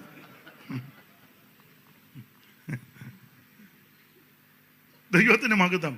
പക്ഷേ ഒരഭിപ്രായം പറയാ, ഇഷ്ടമുണ്ടേ യോജിച്ചാൽ മതി. നെറ്റിനകത്തും ഗൂഗിളിനകത്തും ഒക്കെ കയറുന്നതിന് മുമ്പേ മുട്ടയിലൊന്ന് ഇരുന്നേച്ചേ, ദൈവസന്നിധി പോരാടി പ്രാർത്ഥിച്ചേച്ച് ഈ വേറെ പുസ്തകം ഒന്ന് വായിച്ച് അതിനകത്ത് നിന്ന് എന്തെങ്കിലും കിട്ടിയാൽ കുറച്ചുകൂടെ നല്ലതാ. മറ്റേത് മോശമാണെന്നും ഞാൻ പറയുന്നില്ല, അത് അതിൻ്റെ നിലയിലൊക്കെ പോട്ടെ. പക്ഷെ ഇതിനകത്തൂടെ ഒന്ന് കയറി ഇറങ്ങുന്നത് നല്ലതാ. അപ്പൊ ഇങ്ങനെ കയറി ഇറങ്ങി കുറെ വാക്യങ്ങൾ ഇങ്ങനെ പറയുന്നത് മാത്രമല്ല ഞങ്ങളുടെ സുവിശേഷം. ഒന്നുകൂടെ വായിച്ചു. ഞങ്ങളുടെ സുവിശേഷം കുറെ വാക്യം മാത്രം പറയല്ലേ, പിന്നെയോ ശക്തിയോടും പരിശുദ്ധാത്മാവോടും നിശ്ചയത്തോടുമാണ് സുവിശേഷം അങ്ങനെ അറിയിക്കണം. ഈ പറയുന്ന വ്യക്തിക്ക് ഇതിന് ഒരു ഉറപ്പ് വേണ്ടേ? യേശു സൗഖ്യമാക്കുമെന്ന് പറയുമ്പോ പറയുന്നതിനകത്തില്ലേ യേശു സൗഖ്യമാക്കും. അത് തന്നെ പുള്ളി വയ്യാറാ പറയുന്നത്.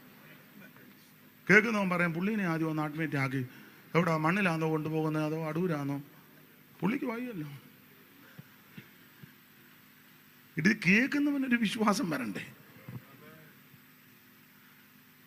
ഞങ്ങളുടെ സുവിശേഷം കുറെ വാക്യം മാത്രം പറയല്ല. എന്ത് നല്ലതായിട്ടാ പറഞ്ഞത്. ശക്തിയോടും ചിലരെ സുവിശേഷം പറഞ്ഞ അനങ്ങ് ഉടഞ്ഞ് ഷർട്ട് പോലും ഒന്ന് ഉടയരുത്. ആ അടിച്ച പെർഫ്യൂം ഒന്നും വിയർത്ത് അങ്ങനെയൊക്കെ ഉണ്ട്. വലിയ ഇയാളൊരാൾ പറഞ്ഞു ഞാൻ ഇന്ന ബ്രാൻഡേ ഇവൻ കുട്ടിക്കൂറ തൂത്ത് നടന്നവനാ. കുട്ടിക്കൂറ കണ്ടിട്ടില്ലേ? കുട്ടിക്കൂറ വലിയ പുട്ടുകുറ്റി പോലെ കണ്ടിട്ടില്ല.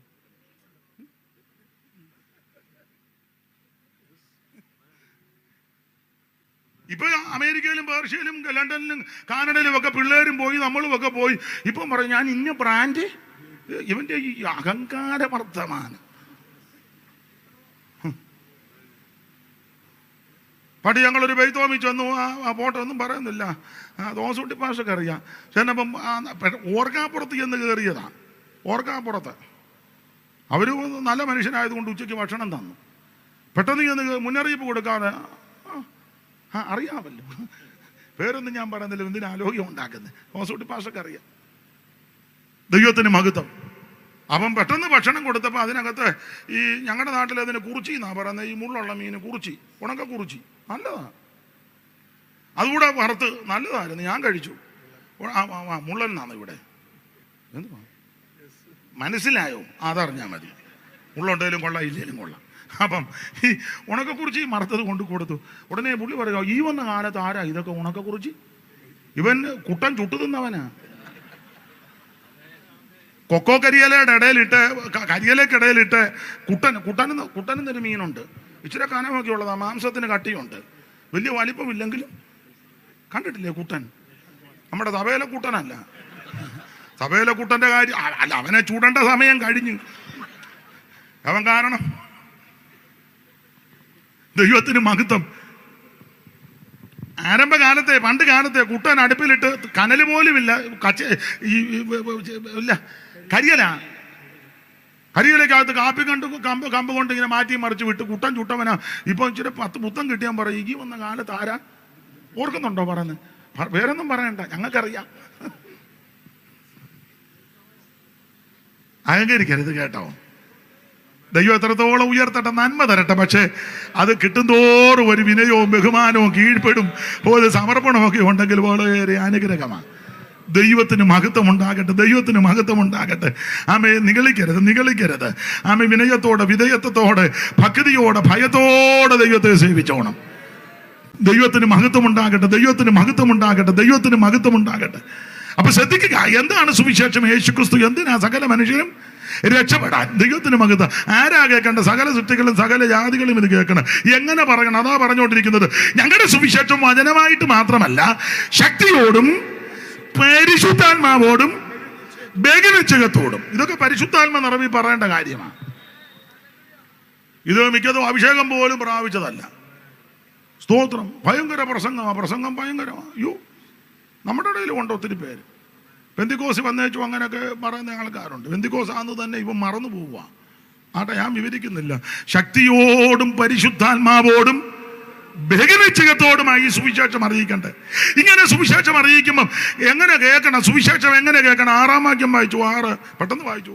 ബഹുകഷ്ടത്തോടും ബഹുകഷ്ടം സഹിക്കേണ്ടി വന്നിട്ടും നിങ്ങൾ പരിശുദ്ധാത്മാവിന്റെ സന്തോഷത്തോടെ വചനം കൈക്കൊണ്ടു. ഇന്ന് രാത്രി എന്നെ കേൾക്കുന്ന ബഹുമാന്യരെ, ഇവിടെ ഇരിക്കുന്ന പലർക്കും ഒന്നല്ലെങ്കിൽ മറ്റു വിധത്തിൽ കഷ്ടങ്ങളും പ്രയാസങ്ങളും ഒക്കെ ഉള്ളവരാ. രോഗപീഠകളുള്ളവർ കാണും, സാമ്പത്തിക ബുദ്ധിമുട്ടുള്ളവർ കാണും, ഭവനമില്ലാത്തവർ കാണും, മറ്റ് പ്രതിസന്ധി ഉള്ളവർ കാണും, കുഞ്ഞുങ്ങളുടെ വിഷയത്തിൽ ഞരങ്ങുന്നവർ കാണും, ശുശ്രൂഷയോടുള്ള ബന്ധത്തിൽ ഒത്തിരി പോരാട്ടങ്ങൾ സഹിക്കുന്നവർ കാണും, ഗാന ശുശ്രൂഷ ചെയ്യുന്നവരും ഒക്കെ പല രീതികളിൽ ബുദ്ധിമുട്ടുകളൊക്കെ അനുഭവിക്കുന്നവരാ. പക്ഷേ ഇന്ന് രാത്രി ഒരു കാര്യം പറയാ, ഈ കഷ്ടങ്ങളും പോരാട്ടങ്ങളും പ്രതികൂലങ്ങളും വിഷയങ്ങളൊക്കെ ഉണ്ടെങ്കിൽ, അല്ല ആ ഭാഷയിൽ അങ്ങോട്ട് പറഞ്ഞാൽ ബേഗ് കഷ്ടമുണ്ടെങ്കിലും ദൈവസന്നിധി വന്നിരുന്ന് ഇത് കേൾക്കേണ്ടത് എങ്ങനെയാണെന്നറിയാമോ? പരിശുദ്ധാത്മാവിന്റെ സന്തോഷത്തോടെ ദൈവത്തിന്റെ വചനം കൈക്കൊള്ളണം. ഹല്ലേലൂയ! പരിശുദ്ധാത്മാവിന്റെ സന്തോഷത്തോടെ വചനം കൈക്കൊള്ളണം. ആട്ടെ, ഇനി അടുത്ത കാര്യം കൂടെ പറഞ്ഞ് അടുത്ത വാക്യത്തിൽ വരണമല്ലോ. ഈ സുവിശേഷത്തിന് ഒത്തിരി വിശേഷതകളുണ്ട്. പിന്നെ ഇത് പറയുമ്പം നല്ല അഭിമാനത്തോടെ പറയണം. റോമാലേഖനം 15-ാം അധ്യായത്തിന്റെ 21 വായിച്ചു തരും. റോമാലേഖനം 15-21. ഇത് ചതഞ്ഞെന്നും പറഞ്ഞൊന്നും പറയരുത്. അത് മന്ത്രിയെ കണ്ടാലും കൊള്ളാം, തന്ത്രിയെ കണ്ടാലും കൊള്ളാം, പോലീസ് ഉദ്യോഗസ്ഥനെ കണ്ടാലും കൊള്ളാം, മുഖ്യമന്ത്രിയെ കണ്ടാലും കൊള്ളാം, പ്രധാനമന്ത്രിയെ കണ്ടാലും കൊള്ളാം. അവൻ ഇന്ത്യയുടെ പ്രഥമ പൗരനാണല്ലോ, അല്ലെങ്കിൽ രാഷ്ട്രപതി. അത് ഇപ്പോഴത്തെ നമ്മുടെ ബഹുമാനപ്പെട്ട രാഷ്ട്രപതി, മാന്യ വനിത. ആരെ കണ്ടാലും ഇത് അഭിമാനത്തോടെ പറയണം സുവിശേഷം. അല്ലാതെ മന്ത്രിയെ കാണുമ്പോൾ നീ ചൂളരുത്, MLA കാണുമ്പോൾ നീ ചൂളരുത്. ഇത് അഭിമാനത്തോടെ പറയണം സുവിശേഷം. ഒന്ന് വായിച്ചോ 15-21. അവനെ കുറിച്ച് അറിവ് കിട്ടിയിട്ടില്ലാത്തവർ കാണും, കേട്ടിട്ടില്ലാത്തവർ ഗ്രഹിക്കും എന്ന് എഴുതിയിരിക്കുന്ന പോലെ. അടുത്തൂടെ വായിച്ചു. സുവിശേഷം അറിയിപ്പാൻ അഭിമാനിക്കുന്നത് കണ്ടോ? അപ്പൊ എന്നെ കേൾക്കുന്ന പ്രിയരെ, കവലയിലാന്നേലും കൊള്ളാം, കടത്തിണ്ണയിലാന്നേലും കൊള്ളാം, വീട്ടിൽ നിന്നാന്നേലും കൊള്ളാം, സഭയിൽ വന്നാലും കൊള്ളാം, ദേശത്ത് എവിടെ നിന്ന് സുവിശേഷം പറഞ്ഞാൽ അഭിമാനത്തോടെ പറയണം. അതന്നെ, ഇത് അഭിമാനത്തോടെ പറയേണ്ട കാര്യമാ സുവിശേഷം. ഒരുത്തനെയും കണ്ട് ചൂളേണ്ട കാര്യമില്ല. കാരണം നാം ആരാധിക്കുന്ന, നമ്മെ രക്ഷിച്ച യേശുക്രിസ്തുവിന് യാതൊരു അപാകതയുമില്ല. ഒരപാകതയുമില്ലാത്തവനായ യേശുക്രിസ്തു. അവൻ പാപമില്ലാത്തവൻ, പാപം ചെയ്യാത്തവൻ, പാപമറിയാത്തവൻ, പാപമേശാത്തവൻ, പാപം തീണ്ടാത്ത പരമവിശുദ്ധനാണ് ക്രിസ്തു. നിർദോഷൻ നിർമ്മലൻ പാപികളോട്, നിർദോഷൻ നിർമ്മലൻ പാപികളോട് വേർപെട്ടു പാർത്തിരുന്നവൻ, വേർപെട്ടു പാർത്തിരുന്നവൻ, ദുഷ്ടരെ വിധിപ്പാൻ തൻ ശുദ്ധരുമായി, ദുഷ്ടരെ വിധിപ്പാൻ. സിയോൻ കുമാരി നിൻ കാന്തൻ വേഗം വരുന്നീതാ, സിയോൻ കുമാരി നിൻ കാന്തൻ. അപ്പൊ ശ്രദ്ധിക്കുക, ഇത് അഭിമാനത്തോടെ പറയാൻ കാര്യം, ഞാൻ നിങ്ങളും ആരാധിക്കുന്ന യേശുവിൽ യാതൊരു ഊനമില്ലാത്തവനാ. ഒരു അകൃത്യവുമില്ല. എത്ര കോടതി മാറി മാറി വിസ്തരിച്ചു, യാതൊരു കുറ്റവും യേശുവിൽ കണ്ടില്ലല്ലോ. പീലാത്തോസ് വെള്ളമെടുത്ത് കൈ കഴുകി, നീതിമാന്റെ രക്തത്തിൽ എനിക്ക് പങ്കില്ല. ഭാര്യയ്ക്ക് ദർശനമുണ്ടായി, ആ നീതിമാന് ദോഷമായിട്ടൊന്നും ചെയ്തേക്കരുത്. ക്രൂശി കിടന്ന് ദുഷ്പ്രവർത്തിക്കാൻ ഒരുത്തം പറഞ്ഞു, നമ്മൾ തെറ്റ് ചെയ്തത് കൊണ്ട് ക്രൂശി കയറി. ഈ നീതിമാൻ ഒരു തെറ്റും ചെയ്തില്ല. അവിടുത്തെ തിരുമരണ സമയത്ത് അവൻ ആകാശം കരിമ്പടം പോലെ കരുത്തു, സൂര്യൻ അവൻ സ്വോത്രം വെളിച്ചം കൊടുക്കാനായി. ഈ അണ്ടകടാകം മുഴുവൻ വല്ലാത്ത പ്രതിസന്ധി. ആ ഭാഗമൊക്കെ നമുക്കറിയാം. കല്ലറകൾ തുറന്ന് ഭൂമി കുലുങ്ങി. ചിലരൊക്കെ പ്രത്യക്ഷപ്പെടാൻ തുടങ്ങി. ദൈവാലയത്തിന്റെ തിരശീല മുകളിൽ നിന്ന് രണ്ടായിട്ട് ചീന്തി. എന്ത് വേണ്ട, 6 മണി നേരം മുതൽ 9 മണി വേറെ ദേശത്തെല്ലാം കൂടിയിട്ട് ഈ സന്ദർഭത്തിൽ വഴി നടന്നു പോയവരും ശതാധിപരിൽ ഒക്കെ ഒരുത്തം പറയുക, വാസ്തവമായിട്ട് അവിടുന്ന് നീതിമാനാ. ഇന്ന് രാത്രി യാതൊരു അപാകതയില്ലാത്ത, ഊനമില്ലാത്ത ഒരേ ഒരു വ്യക്തി, അത് നസറയനാകുന്ന യേശു ക്രിസ്തു. എന്റെ പ്രിയനോ, വെണ്മയും ചുമപ്പുമുള്ളവൻ 10,000 സേട്ടൻ, 1000 10,000 സേട്ടനാകുന്ന യാതൊരു അകൃത്യമില്ലാത്ത ഒരുവനേ ഉള്ളൂ, അത് നസറായനാകുന്ന യേശു ക്രിസ്തു. ധന്യനാകുന്ന ഏകാധിപതി, താൻ മാത്രം അമർത്യതയുള്ളവൻ, ഒരു മനുഷ്യനും കാണാത്തവന്, കാണാൻ പാടില്ലാത്ത പരിശുദ്ധനായ ക്രിസ്തു ഇന്ന് രാത്രി നമ്മുടെ നടുവിലുണ്ട്. ആ ക്രിസ്തുവിനെ പ്രസംഗിക്കുമ്പോൾ അഭിമാനത്തോടെ പറയണം. അല്ലാതെ ഇത് പറയുമ്പോ എല്ലാവരെയും കാണുമ്പോ ചൂളരുത്. ഞാൻ ദൈവകൃപയെ ശരണപ്പെട്ട് പറയാം. ഇത് പറയാൻ തുടങ്ങിയാൽ പിന്നെ ഞാൻ ആരെയും നോക്കില്ല. സെൻട്രൽ പാസ്റ്ററാ, പ്രസ്ബീറ്ററാ, സൂപ്രണ്ടാ, ഓവർസിയറാ, കുന്തം. നാളെ വരണമോ ഇല്ലയോ എന്ന് ഇന്ന് രാത്രി വിളിച്ച് പറയണം. നാളെ കുറയ്ക്കത്തില്ല, ഇച്ചിരി കൂട്ട്. അതിനാ 2 മണിക്കൂർ ചോദിച്ചത്. അവരെയൊക്കെ നമ്മൾ ബഹുമാനിക്കണം, പക്ഷേ ഭയപ്പെടേണ്ടത് ദൈവത്തെയാ. സഭയുടെ നടത്തിപ്പുകാരെ ബഹുമാനിക്കണം, ആദരിക്കണം, പക്ഷേ ഭയപ്പെടേണ്ടത് അവരെയല്ല, ദൈവത്തെ ഭയപ്പെടണം. യഹോവയെ ഭയപ്പെട്ട്, അറിയാമല്ലോ ദൈവത്തിന് മഹത്വം. ഇത് ആരെയും കാണുമ്പോൾ ചൂളി പറയരുത്. സ്വോത്രം. പണ്ടൊരു നാടൻ ഒരു പഴഞ്ചൊല്ല, പക്ഷെ അത്ര നല്ല സഭ്യമല്ല. എന്നാലും പറയാം, സായിപ്പിനെ കാണുമ്പം വാക്ക് നിങ്ങൾ പൂരിപ്പിക്കുക, ചുമ്മാ ഇരിക്കുമല്ലോ, പൂരിപ്പിക്കുക. സായിപ്പിനെ കാണുമ്പം അത് മതി. ദൈവത്തിന് മഹത്വം. ഈ സുവിശേഷം നല്ല അഭിമാനത്തോടെ പറയണം. ദൈവത്തിന് മഹത്വം. ചെല്ലു പറയത്തില്ലയോ, ആ പുള്ളിക്ക് അഭിമാനമില്ല. എടാ, പുള്ളിക്ക് അഭിമാനമില്ലെങ്കിലും പറയുന്നത് നിന്റെ ദൃഷ്ടിയിൽ അഭിമാനമില്ലാത്ത, പക്ഷേ ദൈവം പുള്ളിയെ പരമേൽപ്പിച്ചതാണ്. ഇത് അഭിമാനത്തോടെ പറയണം സുവിശേഷം. അപ്പോൾ ഓടിച്ച് മുമ്പോട്ട് പോകാൻ. എന്താണ് സുവിശേഷം? യേശു ക്രിസ്തു. എന്തിനാ സുവിശേഷം? സകല മനുഷ്യനും രക്ഷപ്പെടാൻ. ആരാ കേൾക്കേണ്ടത്? സകല സൃഷ്ടികളും സകല ജാതികളും. എങ്ങനെ പറയണം? ശക്തിയോടും പരിശുദ്ധാത്മാവോടും ബഹുനിശ്ചയത്തോടും. എങ്ങനെ കേൾക്കണം? ബഹുകഷ്ടം സഹിക്കേണ്ടി വന്നിട്ടും പരിശുദ്ധാത്മാവിന്റെ സന്തോഷത്തോടെ കേൾക്കണം. എങ്ങനെ വീണ്ടും പറയണമെന്ന് ചോദിച്ചാൽ അഭിമാനത്തോടെ പറയണം. അങ്ങനെ പറയുമ്പോൾ സുവിശേഷത്തിന് ഒത്തിരി പ്രത്യേകത, വിശേഷതകളുണ്ട്, ഒത്തിരി വൈശിഷ്ട്യമുണ്ട്. ഞാൻ ഒരു 10-16 എണ്ണം കുറിച്ച് വെച്ചിട്ടുണ്ട്. അതെല്ലാം ഇന്ന് പറയുന്നില്ല. അല്ല, നിങ്ങളുടെ ചിലരുടെ ഇരിപ്പ് കണ്ടിട്ട് പറയാനും തോന്നുന്നില്ല. എന്നാലും വന്നിരിക്കുന്നല്ലോ. അതിലേക്ക് ഒരു മഴയൊക്കെ വന്നെങ്കിൽ ഇത്രയും പേര് വന്നല്ലോ, അത് തന്നെ വലിയ കാര്യം. സുവിശേഷത്തിന് ധാരാളം വിശേഷതകളുണ്ട്. അതൊന്നും എൻ്റെ നാവ് കൊണ്ട് വർണ്ണിക്കാൻ ഒക്കത്തില്ല. പണ്ടൊരു കവി പറഞ്ഞ പോലെ, ശേഷനായെങ്കിൽ വർണ്ണിപ്പിൻ ശേഷിയാതെ ഭവൽ ഗുണം. അപ്പോൾ ഇതൊന്നും ഈ നാവ് കൊണ്ട് പറയാനൊന്നും ഒക്കത്തില്ല. പിന്നെ ചില കാര്യങ്ങളൊക്കെ ഒന്ന് സൂചിപ്പിക്കുന്നതേ ഉള്ളൂ. അതുപോലെ ശ്രേഷ്ഠതയുള്ളതാണ് സുവിശേഷം. നരഭോജികളെ നരസ്നേഹികളാം ഉത്തമ സോദരരാകും. നരഭോജികളെ നരസ്നേഹികളാം ഉത്തമ സോദരരാകും. വിമല മനോഹര സുവിശേഷം, ആ മംഗള ജയ ജയ സന്ദേശം. വിമല മനോഹര സുവിശേഷം, ആ മംഗള ജയ ജയ സന്ദേശം. എങ്ങും പുകഴ്ത്തുവിൻ സുവിശേഷം, ആ മംഗള ജയ ജയ സന്ദേശം.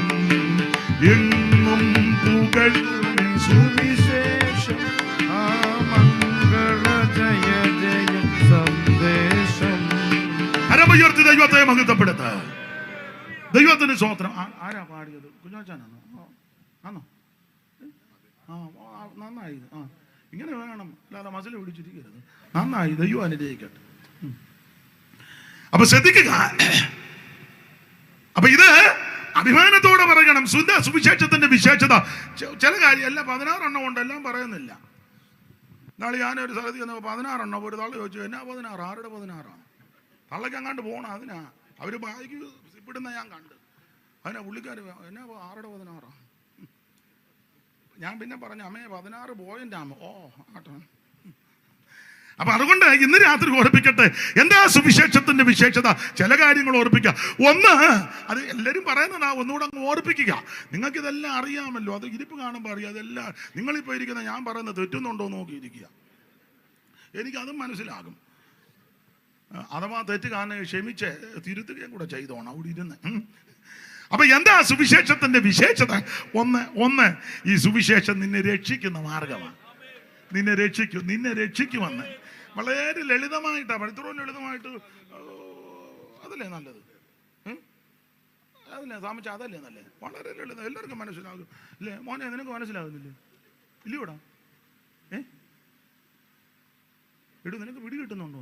ആ മോളെ നിനക്ക് പിടി കിട്ടുന്നുണ്ടോ? ഞാൻ പറയാൻ മനസ്സിലാവുന്നുണ്ടോ? അവക്ക് വരെ മനസ്സിലാകുന്നു. കണ്ണാടി വെച്ച അമ്മയെ മുന്നിൽ ഇരിക്കുന്ന നടുക്കിരിക്കുന്ന മനസ്സിലാവുന്നുണ്ടോ? ഉണ്ട്. അനിലിന് പിടി കിട്ടുന്നില്ലേ? ഉണ്ട്. മൈക്ക് ഓപ്പറേറ്റർ മോൻ്റെ മുമ്പേ നമ്മൾ പേര് പറഞ്ഞായിരുന്നു. മോൻ്റെ റഫീഖ് റൗവൽ, അത് വേറെയാന്ന്. ഓ യോസല്ലെന്ന്, റൗവേൽ എവിടെ ഇരിക്കുന്നെന്ന്. സാമിച്ചാൻ യോസിനെ മാത്രം അറിയാവുള്ളൂ. മോനെ എഴുന്നേറ്റ് റൗവേലെന്നല്ലേ? നൗഫൽ ആണ്ടിരിക്കും. നൗഫൽ മോനെ ഞാൻ പറയുന്ന പിടി കിട്ടുന്നില്ലേ? ഇരുന്നു കണ്ടോ? എല്ലാവർക്കും മനസ്സിലാകും.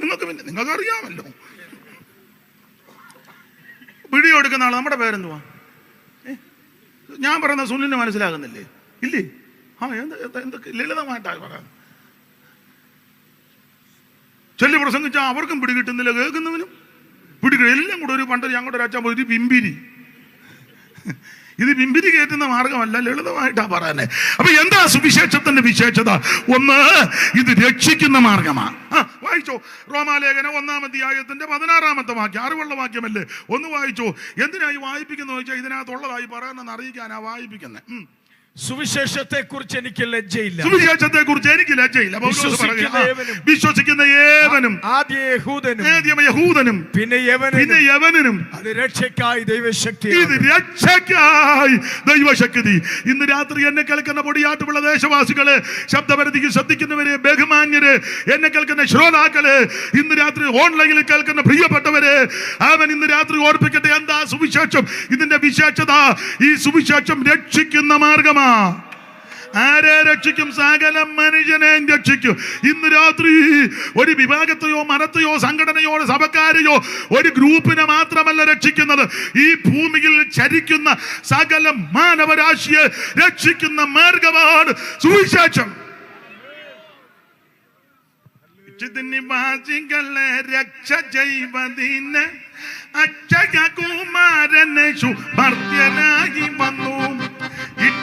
നിവാസികളെ രക്ഷ ചെയ്വതിന് അക്ഷയകുമാരനെ ശുഭർത്യനായി വന്നു.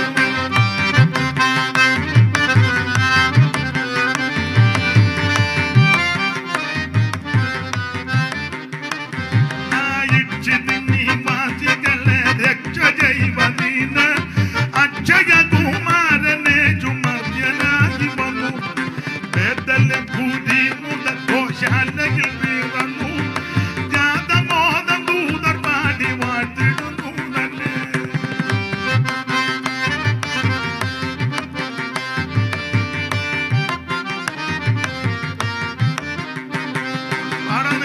ശ്രദ്ധിച്ചേ, യേശു ക്രിസ്തു രക്ഷിക്കുന്നവൻ. അപ്പോൾ സുവിശേഷത്തിന്റെ ഒന്നാമത്തെ വിശേഷത, ഇത് രക്ഷിക്കുന്ന മാർഗമാണ്.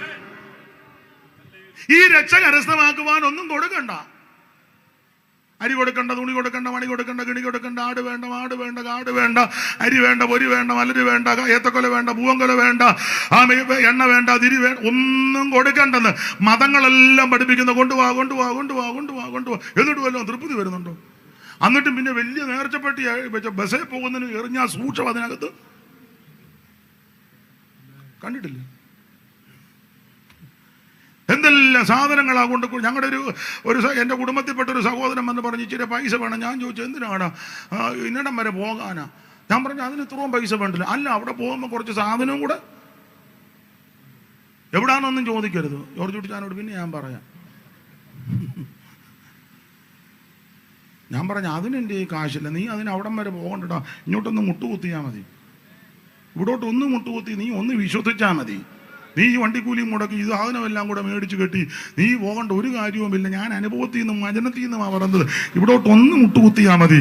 നീ അങ്ങോട്ട് പോകണ്ട, നിന്റെ അടുക്കലോട്ട് വരുന്നവനാ ദൈവം. ദൈവത്തിന് മഹത്വം, ദൈവത്തിന് മഹത്വം. Praise the Lord. ഇന്ന് രാത്രി എൻ്റെ സ്നേഹിത 5 പൈസ കൊടുക്കണ്ട, അര കാശ് കൊടുക്കണ്ട, അര മൈൽ നടക്കണ്ട. ചെരുപ്പിട്ടും ചെരുപ്പിടാതെയും വെളുത്ത തുണി കൊടുത്തോ, കറുത്ത തുണി കൊടുത്തോ, മഞ്ഞ തുണി കൊടുത്തോ, പിന്നെ വയലറ്റോ, പിന്നെ എന്തുവാ വേറെ ഏതാണ്ടൊക്കെ കളറുകളുണ്ടല്ലോ. എനിക്ക് എല്ലാ കളറും പറയാൻ അറിയാമല്ലേ. ആ ഓറഞ്ച് ഉണ്ട്, നീലയുണ്ട്, പിന്നെ റെഡ്, റെഡും ഉണ്ട്.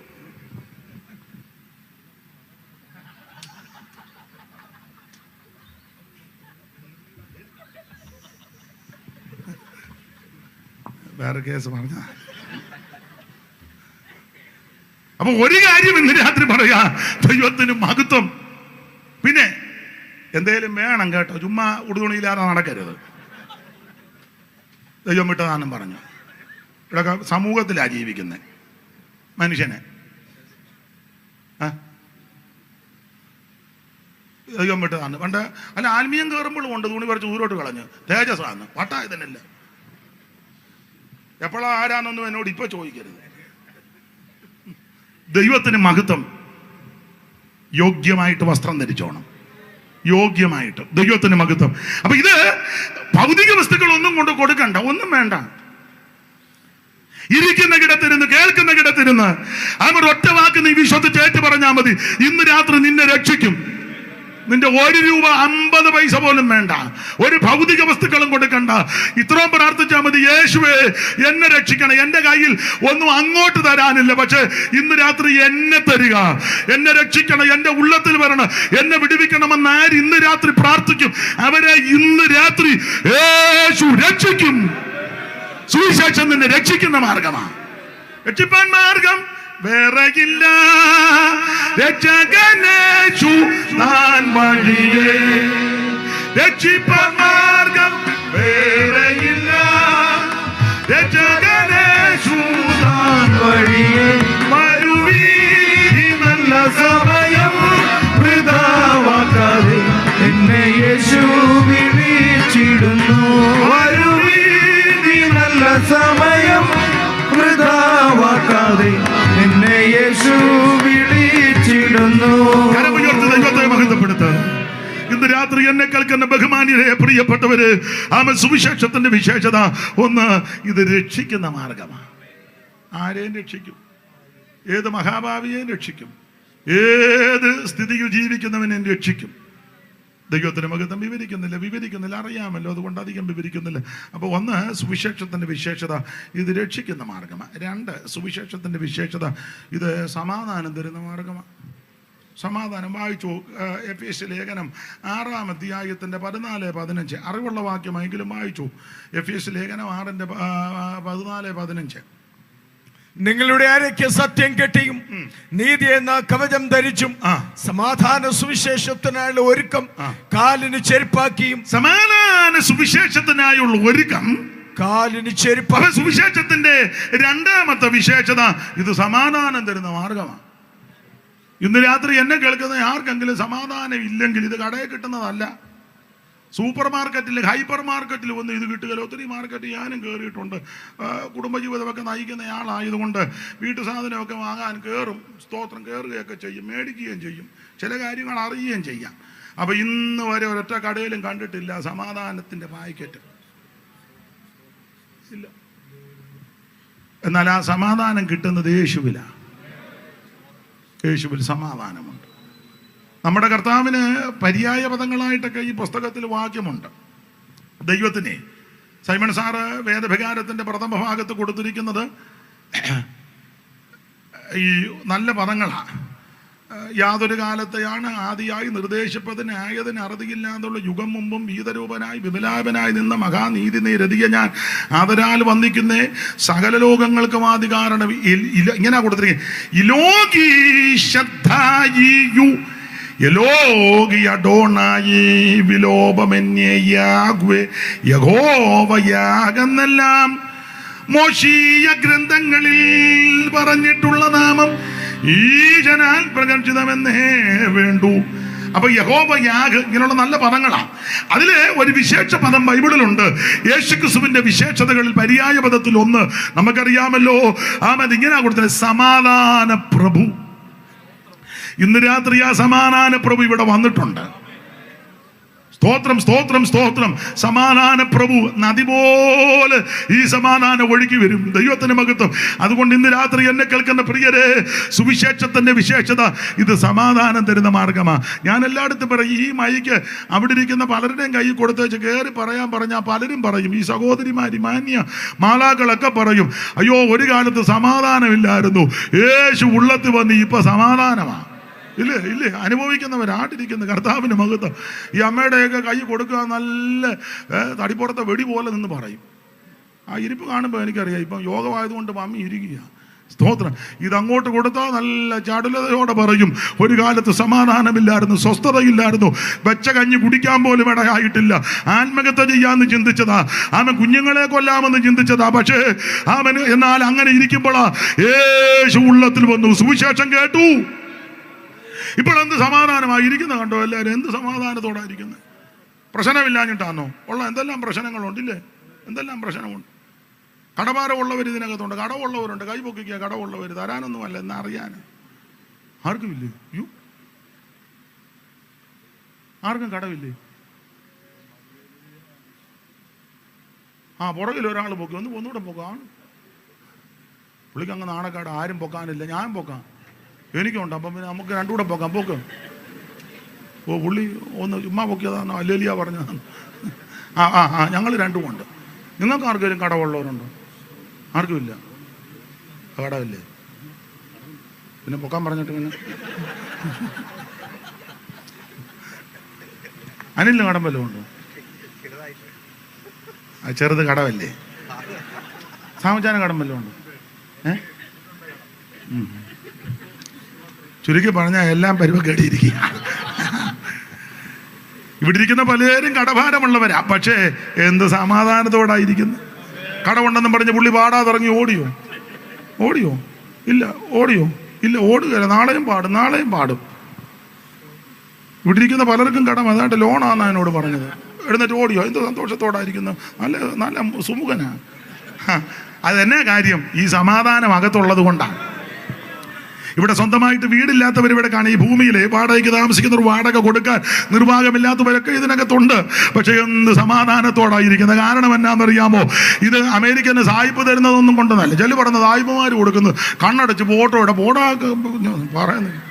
പ്രാർത്ഥിക്കാൻ പോലും ഒരെണ്ണം കണ്ണടക്കിയല്ല. പ്രാർത്ഥിക്കാന്ന് പറയുമ്പോൾ ഉടനെ നോക്ക്. ഇത് സായിപ്പ് തന്നൊന്നുമല്ല, ഇത് ദൈവം തന്ന സമാധാനമാണ്. അതിന്റെ കാരണം യേശുക്രിസ്തുവിന് വേറൊരു വിശേഷത ഉണ്ട്. ക്രിസ്തു നമ്മുടെ സമാധാനം. നായകൻ സമാധാന നായകൻ നിനക്കെന്നും ധനമേ. അറിയാവുന്നൊരു ചേർന്ന് പാട്ട്.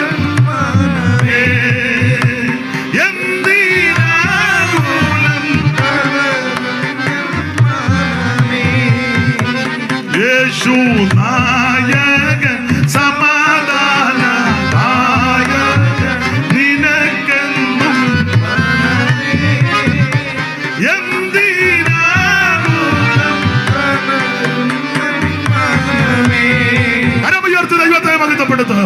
ഇന്ന് രാത്രി എന്നെ കേൾക്കുന്ന പ്രിയരെ, സുവിശേഷം നിനക്ക് സമാധാനം തരുന്നതാ, മദ്യമല്ല തരുന്നത്. മദ്യമൊക്കെ കുടിക്കുമ്പോൾ ഞാൻ കുടിച്ചിട്ടില്ല, കുടിക്കുന്ന ഒരുത്തനോട് ചോദിച്ചു എങ്ങനെയാണോ ഇത് കുടിക്കുക? അവൻ പറഞ്ഞു കുടിച്ചു കഴിയുമ്പോൾ ഒരു ബിംബിരിയാന്ന് പറഞ്ഞു. കുടിച്ചു കഴിയുമ്പോൾ ഞാൻ ചോദിച്ചു എങ്ങനെയാ ബിംബിരി? നമുക്ക് തോന്നുക നമ്മുടെ ഭാര്യ അറിയാമയാ നിൽക്കുന്നത്, ചെറിയാച്ചൻ്റെതാ, എന്നാൽ ഇവനങ്ങ് തോന്നുക നമ്മുടെതാണ്.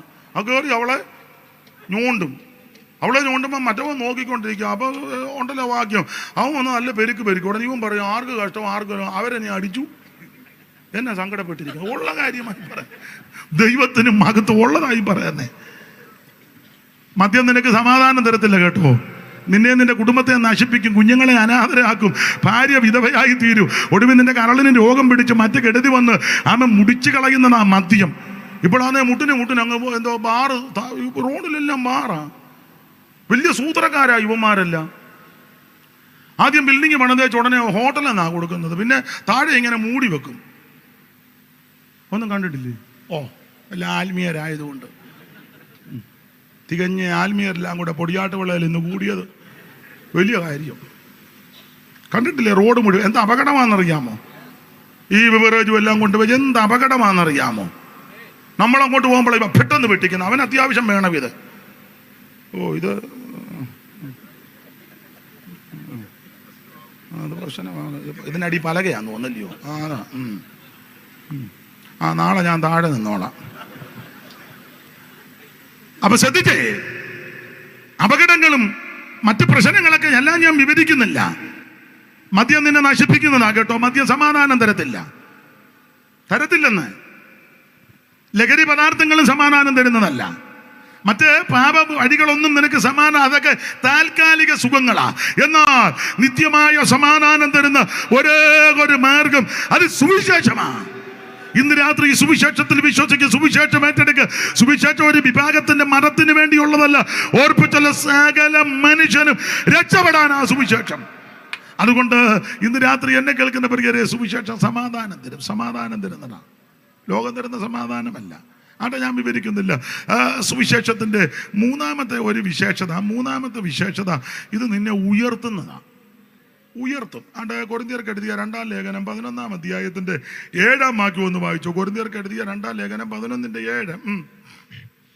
അല്ലെങ്കിൽ ഞാൻ ദൈവത്തിന്റെ സുവിശേഷം നിങ്ങൾക്ക് സൗജന്യമായി പ്രസംഗിച്ചുകൊണ്ടോ നിങ്ങൾ ഉയരേണ്ടതിന് എന്നെ തന്നെ താഴ്ത്തുക. ഇന്ന് രാത്രി എന്നെ കേൾക്കുന്ന പ്രിയരെ, സുവിശേഷത്തിന്റെ മൂന്നാമത്തെ വിശേഷത ഇത് നിന്നെ ഉയർത്തുന്നതാ. ഏത് താഴെ കിടക്കുന്നവനെ ഉയർത്തി ആദരിക്കുന്ന മാർഗമാ സുവിശേഷം. ഇത് ദൈവം ഉയർത്തുന്നതാ. സ്തോത്രം. ഇവിടെ ഇരിക്കുന്നവരോടെല്ലാം ഒന്ന് ചോദിച്ച്, ഈ മൈക്ക് കൊടുത്ത അവരെല്ലാം മുമ്പേ പറഞ്ഞ പോലെ വന്ന് പറയും, എൻ്റെ ദൈവം എന്നെ ഉയർത്തി. ഇവിടെ ഇരിക്കുന്ന എല്ലാവർക്കും ഇതാ പറയാനുള്ളത്. ഈ ബഹുമാനരായ പിതാക്കന്മാർക്കും അമ്മമാർക്കും ഈ സഹോദരന്മാർക്കും ഈ മാന്യ കർത്തൃദാസന്മാരും എല്ലാം ഈ മൈക്ക് കൊടുത്താൽ അവൻ ഒരു വാചകം എല്ലാവരും പറയും, എൻ്റെ ദൈവം എന്നെ ഉയർത്തി. അല്ല, എനിക്ക് ബഹു തന്നെ പറയാനുള്ള ആ കുട്ടനാട്ടിലെ കാവാലത്ത് ആരോരും അറിയാതെ കിടന്ന എന്നെ ദൈവത്തിന് മഹത്വം. ഇപ്പോഴാണ് ചിലരൊക്കെ എന്നെ അറിയും. അതെന്നെ ഈ സുവിശേഷം പറഞ്ഞത് കൊണ്ടാണ്. അല്ല, ഏത് കോമച്ചാരറിയാന് ആരും ഇപ്പോൾ മിക്കവരും അറിയാം കേട്ടോ. ഈ റോഡിലൊക്കെ ചിലപ്പോൾ വന്ന് ഇറങ്ങി നിന്നാൽ ഉടനെ പലരും വന്ന് വണ്ടി നിർത്തി വെച്ച് ഇനി ആളല്ലയോ അതെ അതിനെ സുവിശേഷമാണ്. അല്ല, ഏത് പൂക്കണ്ണം തന്നെ അറിയാന് സുവിശേഷമാണ്. ദൈവത്തിന് മഹത്വം. ഒരിക്കൽ ഞങ്ങൾ വേറൊരു രാജ്യത്ത് പോയിട്ട് തിരിച്ചു വരിക. കൂടെ 2 ജയ്സനും ഒക്കെ ഉണ്ട്. ലഗേജ് അങ്ങ് കൂടി. ഇദ്ദേഹത്തിൻ്റെ ഹാർമോണിയത്തിനും ഒക്കെ നല്ല ഗാനമുണ്ട്. പിന്നെ വീട്ടിലോട്ട് വരുന്ന എല്ലിയോ 2 മുട്ടായിയൊക്കെ മേടിച്ചത്. അപ്പോൾ എല്ലാം കൂടെ അങ്ങ് ലഗേജ് കൂടി. അപ്പോൾ ഒരു പെട്ടിക്കകത്ത് എത്ര കിലോ ആയിരുന്നു? 15 കിലോ 18. എന്തായാലും തുറന്ന് പറ. പുള്ളി നല്ല സഹോദരനാണ്, വേണ്ടുകയല്ല. അപ്പം 18 കിലോ അല്ലയോ? 18. അപ്പോൾ എന്തോ, അപ്പം ആ വീട്ടുകാരൻ പറഞ്ഞു, പൊക്കോ, ഞങ്ങൾ അടുത്ത ആഴ്ച വരുന്നുണ്ട്, അന്നേരം കൊണ്ടുപോകാം. അങ്ങനെ ഇറങ്ങിപ്പോകുമ്പോൾ ഞാൻ പറഞ്ഞു, ഒരു കാര്യം എടുത്തോ, ആരെങ്കിലും പരിചയക്കാർ വല്ലോ ലഗേജ് ഇല്ലാതെ വരികയാണെങ്കിൽ നമുക്ക് അവരുടെ കയ്യിൽ അങ്ങ് കൊടുക്കാം. അങ്ങനെ കൊണ്ടുവന്ന് ഞാൻ ഇനി വീൽ ചെയറല്ല, എനിക്ക് കാലിന് വേദനയുണ്ട് തന്നെ, അല്ല ഭാഷയൊന്നും അറിയത്തില്ല. അപ്പോൾ ഇരുന്ന് കൊടുത്താൽ മതി, നിങ്ങൾ അതാ കൂടുതൽ ഉള്ള കാര്യം. ഭാഷ അറിയത്തില്ല. മതാമത്തുരുത്തിരുത്തിരുത്താന്ന് ചോദിച്ചാൽ ഞാൻ എന്നാ പറയാൻ? അപ്പോൾ ഞാൻ ഇങ്ങനെ ഇരുന്ന് കൊടുക്കും. അപ്പോൾ അവർ ഓർക്കാനായിട്ട് വലിയ പുള്ളിയാണെന്ന് പറഞ്ഞു. ഞാനും അത് കണ്ടങ്ങ് അല്ല, ഇരിപ്പ് കണ്ടാലും ഒരു 80 തോന്നുവേ. തോന്നും. പിന്നെ അപ്പം അങ്ങോട്ട് ഉരുട്ടിക്കോട്ട് ചെന്നപ്പം അവിടെ ഇരിക്കുന്ന ആള് എഴുന്നേറ്റ്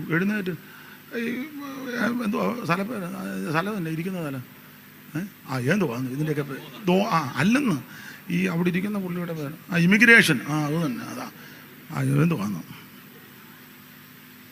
ലഗേജ് വിടുന്ന അവിടെ പുള്ളി എഴുന്നേറ്റ് ചവിടുന്ന് ഓടി ഇങ്ങോട്ട് വന്ന് വെച്ച് എന്നോട് പറഞ്ഞു, കാവാലം പാസ്റ്റല്ലേ? ഞാൻ പറഞ്ഞു, അതെ. എന്നും കേട്ടേച്ചാ ഉറങ്ങുന്നേ, എന്നും കേട്ടേച്ചാ ഉറങ്ങും. ഞാൻ പറഞ്ഞു, ആട്ടെ പ്രാർത്ഥിക്കും. പുള്ളി പറഞ്ഞു, ലഗേജൊക്കെ വിട്ടോ? ഞാൻ പറഞ്ഞു, കൂടുതൽ വല്ലതും ഉണ്ടോ? പുള്ളി ഇങ്ങോട്ട് ചോദിക്കുക. ഞാൻ പറഞ്ഞു, സാറേ ഒരു 15 കിലോയുടെ ഉണ്ട്. ഒന്നും കുഴപ്പമില്ല, ഞാൻ കയറ്റി വിട്ടോളാം. ഇങ്ങോട്ട് അത് കയറ്റി വിട്ട് പുള്ളി ചോദിക്കുക, ഇനിയും ഉണ്ടോ എന്ന്. അപ്പം എൻ്റെ കൂടെയുള്ള വിദ്വാൻ പറഞ്ഞു, കുറച്ചുകൂടി എടുക്കേണ്ടതായിരുന്നു.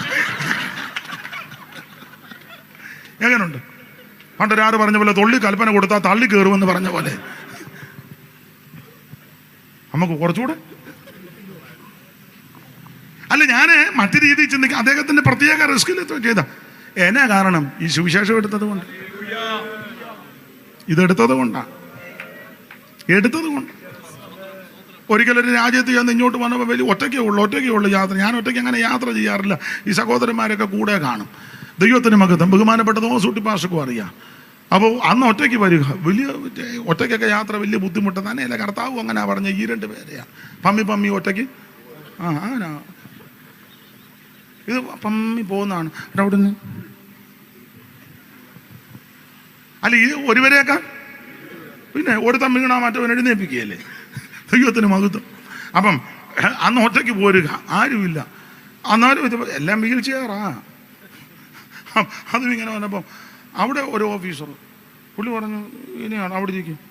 അപ്പം ഞാനൊരു ദൈവമേ വെട്ടിനകത്തായോ, കുഴപ്പമായോ, എന്തുവാന്ന് എനിക്കും അറിയാൻ മേല. അവിടെ ഇരിക്കാൻ പറഞ്ഞു വെച്ച് പുള്ളി അങ്ങ് പോയി. ഏതോ കാര്യമെല്ലാം ചെയ്ത് വെച്ച് പുള്ളി കുറേ നേരം കഴിഞ്ഞ് വന്നു. വാന്ന് പറഞ്ഞു. അപ്പം പുള്ളി വേറൊരാളെ എന്നെ തള്ളിക്കൊണ്ട് പോവുക. അതൊരു സായിപ്പാ. അപ്പോൾ പുള്ളി എന്ന് വെച്ചു, എല്ലാവരും പോയിട്ട് എന്നെ വിടുന്നില്ല. അതല്ലേ ഇതിലൊക്കെ വിചിത്രം. ഞാനോടത്ത് ദൈവമേ അവിടുന്ന് കയറിയും പോന്ന് കൊണ്ട് വിട്ടവർ അവരും പോയി. ഇത് പറയാനും അറിയാൻ മേലെന്ന് തോന്നി. പുള്ളി അവിടെ ഇരിക്കാൻ പറഞ്ഞു. എല്ലാവരും കയറി മുഴുവൻ ആൾക്കാരും പോയി. ലാസ്റ്റ് പുള്ളി ഇങ്ങോട്ട് വന്ന് വെച്ചു, കാര്യമെല്ലാം നോക്കിച്ച് വരാൻ പറഞ്ഞു. വാസോ വരാൻ പറഞ്ഞു. കൊണ്ടുപോയിച്ച് ദീർഘദൂരം യാത്ര ചെയ്യേണ്ടതാണ്. 10-20 മണിക്കൂർ. അപ്പോൾ പുള്ളി വന്ന് വെച്ച് പറഞ്ഞു, വാന്ന് പറഞ്ഞു വെച്ച് പുള്ളി ബിസിനസ് ക്ലാസ്സെ കൊണ്ട് കയറ്റി. ഇതിപ്പോൾ കോളാൻ അതിനാ വെയിറ്റ് ചെയ്യിപ്പിച്ചത്. അത് പുള്ളിയുടെ റിസ്കില്ലേ. അതിനാ കാര്യം. ബിസിനസ് ക്ലാസ് എന്ന് എഴുതാനും വായിക്കാനും പോലും അറിയാൻ മേല. അവിടോട്ട് കയറിയപ്പം ദുരിതം എന്തോ വേണമെന്ന് പിന്നെ കയ്യും കാലും ഒക്കെ കാണിച്ചതാണ്ടല്ല ഒരു പരുവത്തിന്. പിന്നെ സ്തോത്രം. ഞാനും തോമസ് കുട്ടി പാസ്റ്ററും കൂടെ ഡൂലോസ് അല്ലേ നമ്മൾ കാണാൻ പോയി. ഞങ്ങൾ രണ്ടും ഇതുപോലൊക്കെ തന്നെ. സ്തോത്രം. അത് ഉള്ള പറയുന്നതിന് തന്നെ. ഞങ്ങൾക്ക് 2 പേർക്കും അങ്ങനെ വലിയ വിദ്യാഭ്യാസമൊന്നുമില്ല. പക്ഷെ ഒരു അഭിഷേകം ഞങ്ങളുടെ മേലുണ്ട്. അപ്പോൾ ഞങ്ങൾ കപ്പലും കാണാൻ പോയപ്പോൾ ഞാൻ ചോദിച്ചു, പാസ്റ്റർ എങ്ങനെ കഴിഞ്ഞ് വാന്ന് പറഞ്ഞ്. പുള്ളി ആരെയും കയറ്റുന്നുമില്ല, കാണാനും ഒക്കുന്നില്ല. പുള്ളി ചെന്ന് ആരോട് ഏതോ ഒരു മദാമയായിരുന്നു സാഹിബ്. കണ്ട് ചുരുക്കി പറഞ്ഞാൽ അവർ നല്ല ജോറായിട്ട് ഞങ്ങളെയും കൊണ്ട് കപ്പൽ മുഴുവൻ കാണിച്ചെന്നുള്ളതാണ്. എല്ലായിടത്തും. ഇതൊക്കെ എന്നാ കാര്യം? ഞാൻ മറ്റു രീതി ഈ സുവിശേഷം എടുത്തതാണ്, അല്ലാതെ കുടുംബശ്രേഷ്ഠതയൊന്നുമല്ല, മാതാപിതാക്കളുടെ മഹിമയൊന്നുമല്ല, ദേശത്തിന്റെ വൈശിഷ്ട്യമല്ല, കുടുംബത്തിന്റെ ശ്രേഷ്ഠത, വിദ്യാനിപുണതയൊന്നുമല്ല. ഇതെടുത്തത് കൊണ്ടാ. ഈ സുവിശേഷം നീ അംഗീകരിച്ചാൽ, വിശ്വസിച്ചാൽ, സ്വന്തം ദൈവം നിന്നെ ഉയർത്തും. അല്ല, ഞാൻ ആത്മീക വിഷയത്തിൽ വരാം. എന്നേക്കാൾ ഉന്നതന്മാർ, ശ്രേഷ്ഠന്മാർ, തിയോളജിയുടെ എല്ലാ വശവും പഠിച്ച് വേറെ പുസ്തകമൊക്കെ അയച്ച് കലക്കി കുടിച്ച് പഠിച്ച ധാരാളം ശ്രേഷ്ഠനാകുന്ന, ഉന്നത നിലവാരം പുലർത്തുന്ന ധാരാളം നല്ല കുടുംബത്തിൽ, എൻ്റെ ഭാഷയാണ് കേട്ടോ, നിങ്ങൾ തെറ്റിദ്ധരിക്കരുത്, ലോകം ഗണിക്കുന്ന രീതിയിൽ ഉന്നത കുലജാതര്, ഉന്നത കുടുംബത്തിൽപ്പെട്ടവര്, വിദ്യാനിപുണന്മാര്, കാണാൻ സൗന്ദര്യമുള്ളവർ, കഴിവുള്ളവർ, അനേകം മിടുക്കന്മാർ, ശ്രേഷ്ഠന്മാരുമൊക്കെ ഇരിക്കുമ്പോൾ ഈ പോഷനാകുന്ന എന്നെ ഇവിടെ നിർത്തി 10 വാക്യം പറയുവാൻ ദൈവം ചെയ്തത്, അത് ദൈവം ഉയർത്തിയതാ. ഇന്ന് രാത്രി എന്നെ കേൾക്കുക, ഇവരൊക്കെ നന്നായിട്ട് പാടുന്നു, അനിലൊക്കെ എന്തോ നന്നായിട്ട് പാടുന്നത്, ഉഞ്ഞുവാനച്ചാനും മോശമല്ല, പിന്നെ താമച്ചാനും മോശമല്ല, എന്നാലും ഞാൻ പാടുമ്പോൾ അവർ കേട്ടിരിക്കുക. എനിക്കാണ് സംഗീതത്തിൻ്റെ ABCD ഒന്നും അറിയാൻ പറ്റില്ല. പിന്നെ ഈ ജെയ്സൺ ഉള്ളത് കൊണ്ട് ഞാൻ രക്ഷപ്പെടുക. നിർത്തേണ്ട സമയത്ത് പുള്ളി കാണിക്കുക, അത് ഞങ്ങൾക്കറിയാം. സ്റ്റാർട്ട് ചെയ്യേണ്ട സമയത്ത് പുള്ളി അതൊരു സിഗ്നലുണ്ട്. അങ്ങനെയൊക്കെയാണ് ഞാൻ രക്ഷപ്പെടുന്നത്. ഇതൊന്നും പഠിച്ചതുമല്ല, അറിയത്തുമില്ല. പിന്നെ അങ്ങ് ദൈവകൃപയാണ്. സ്തോത്രം. അവൻ ദരിദ്രനെ ഒന്ന് ചേർന്ന് പറ. അതേലും ഒന്ന് പറയുമായിരിക്കുമല്ലയോ, അവൻ ദരിദ്രനെ പ്രഭുക്കന്മാരോട് കൂടെ കണ്ടില്ലേ ഈ പ്രഭുക്കന്മാരുടെ കൂടെ ഇരുത്തുക. ലോകപരമായിട്ട് വിദ്യാനിപുണന്മാരും കുടുംബശ്രേഷ്ഠതയുള്ളവരും കഴിവുള്ളവരും ഈ ഭാഷക്കൊക്കെ എന്നേക്കാളും ആരോഗ്യമുണ്ട്, നെടുമ്പുണ്ട്, പിന്നെ സ്തോത്രം. എന്നാൽ ഇവരുടെ കൂടെ എന്നെ ഇരുത്തുക. വന്നപ്പോൾ ആണ്ട് പിടിച്ചു ഇരുത്തി. എന്നാ കുപ്പയിൽ നിന്നും ഉയർത്തി നീ ശ്രേഷ്ഠരാന്നരാർ, കുപ്പയിൽ നിന്നും ഉയർത്തി നീ ശ്രേഷ്ഠരാന്നരാർ, ഒപ്പമിരുത്തിയതെന്നയം അത്ഭുതം പരാ, അരക്കൊപ്പമിരുത്തിയതെന്നയം അത്ഭുതം പരാ, മനുവേല വന്ദനം മണ്ണിലേഖന, മനുജാതിക്കായി വന്നതാ ഉന്നതാധിപ, മനുവേല വന്ദനം.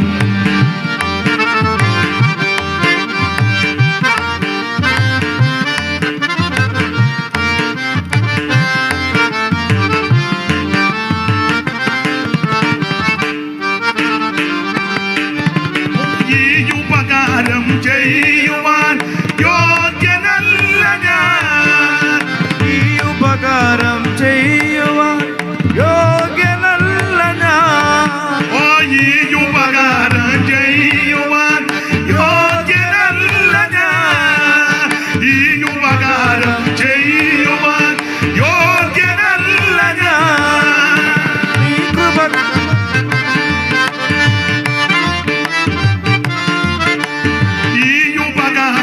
ചെയ്യുവാൻ യോഗ്യനല്ല ഞാൻ.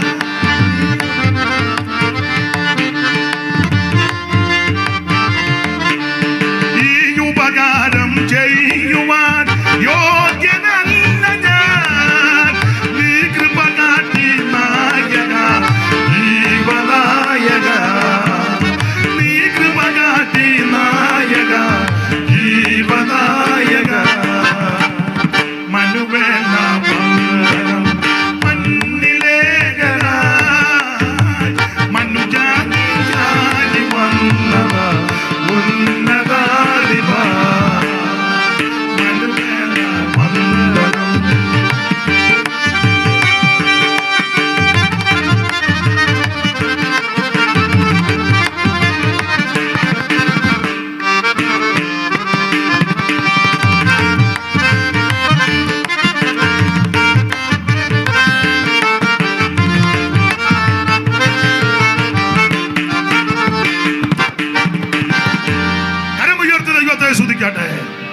അപ്പൊ ശ്രദ്ധിക്കുക, ഒന്ന് സുവിശേഷം രക്ഷിക്കുന്ന മാർഗമാ, രണ്ട് സുവിശേഷം സമാധാനം തരുന്ന മാർഗമാ, മൂന്ന് സുവിശേഷം നിന്നെ ഉയർത്തുന്ന മാർഗമാ.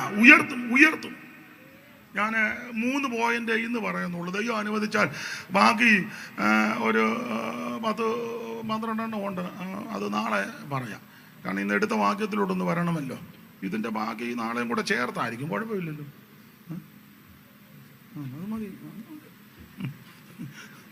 അപ്പം സുവിശേഷം 1 നിന്നെ രക്ഷിക്കും, 2 സുവിശേഷം നിനക്ക് സമാധാനം തരും, 3 സുവിശേഷം നിന്നെ ഉയർത്തും. ബാക്കി ഇതിനോട് ബന്ധപ്പെട്ടത് ദൈവം അനുവദിച്ചാൽ നാളെ ഒരേ ചോദ്യം ചോദിച്ചാൽ മതി. ഗുണമാകാനാന്ന് ഇതൊക്കെ മതി.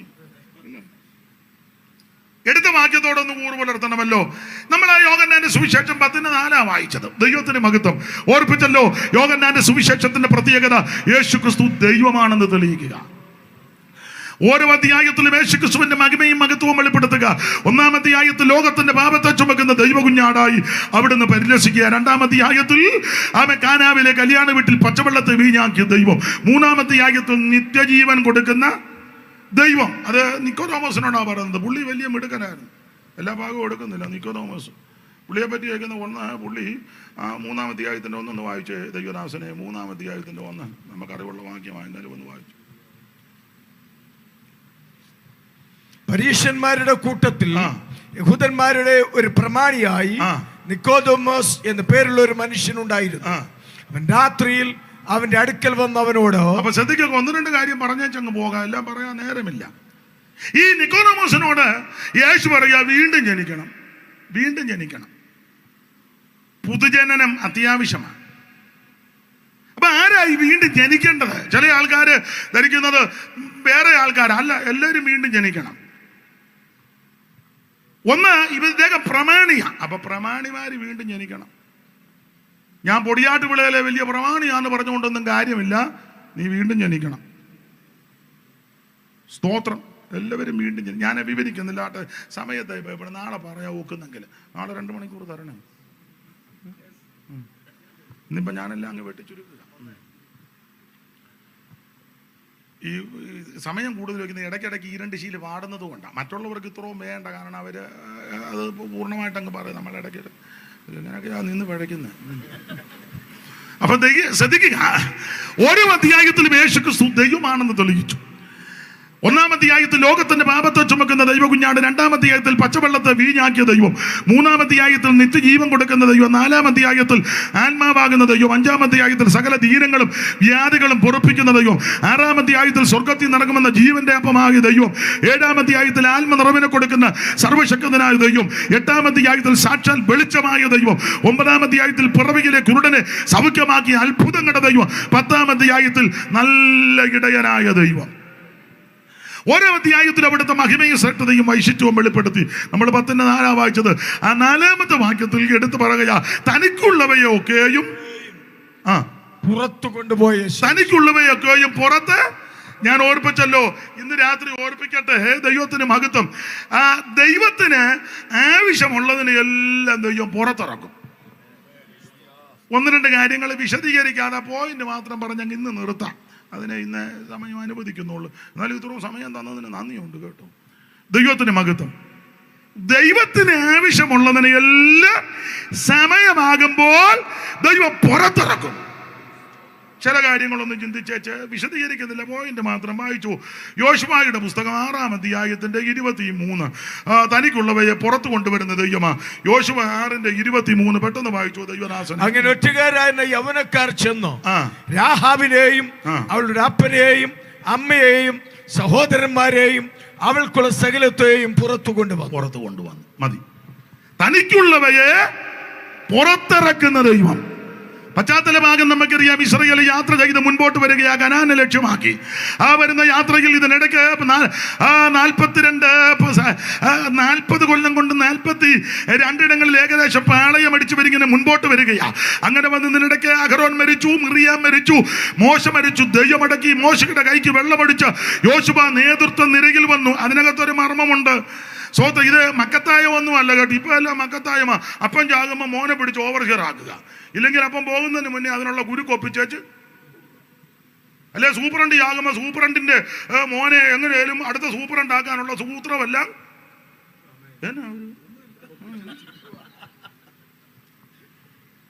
പ്രസിഡന്റ് ആണെങ്കിൽ പ്രസിഡന്റ് ആകുന്നതിന് മുന്നേ മോനെ, എടാ ഇത് വിളിയുള്ളവൻ ചെയ്യണം, അല്ലാതെ മക്കൾക്ക് കൊടുക്കുന്നതല്ല. വിളിയുള്ളവൻ എന്നാ ചൂണ്ട് കൂർപ്പിച്ചിരിക്കുന്നു. ഉള്ള കാര്യമായി പറയാൻ നാളെ വരികയല്ലേ? കൊടുകൈ ഇവിടുത്തെ മെമ്പറല്ലേ? ഇരിക്കവിടെ. ദൈവത്തിന് മഹത്വം. ഇത് മക്കളിൽ കൂടെ അങ്ങോട്ട് കൊടുക്കുന്നത് മാർഗമല്ല, ഇത് അഭിഷേകമുള്ളവൻ ചെയ്യണം. നമുക്കറിയാമല്ലോ, ദാവീദിന്റെ അടുക്കൽ വന്ന അബ്ശാലോന്റെ രാജത്വം ചോദിച്ചു. ദാവീദ് കൊടുത്തില്ല, വൈരാഗ്യം ഉണ്ടായിട്ടല്ല. അബ്ശാലോമിനെ ദാവീദ് സ്നേഹിക്കുക. അതുകൊണ്ടല്ലയോ യോവാബും ഇവരെല്ലാം കൂടെ യുദ്ധത്തിന് പുറപ്പെട്ടപ്പോൾ ഈ തന്നെ ധാരാളമായിട്ട് ഉപദ്രവിച്ച ആ മകനെ പറ്റി അപ്പന്റെ ഹൃദയം, എന്റെ മകനെ അബ്ശാലോം കുമാരനെ എന്നെ ഓർത്തവനോട് കനിവോട്. ഇതാണ് അപ്പന്റെ ഹൃദയം. എന്നെ ഓർത്ത് കുമാരനോട് കനിവ് തോന്നണം. അപ്പന്റെ ഹൃദയം അതാ. പക്ഷെ രാജത്വം ചോദിച്ചപ്പോൾ, സിംഹാസനം ചോദിച്ചപ്പോൾ കൊടുക്കാഞ്ഞത് അത് അഭിഷേകമുള്ളവനിരിക്കണം.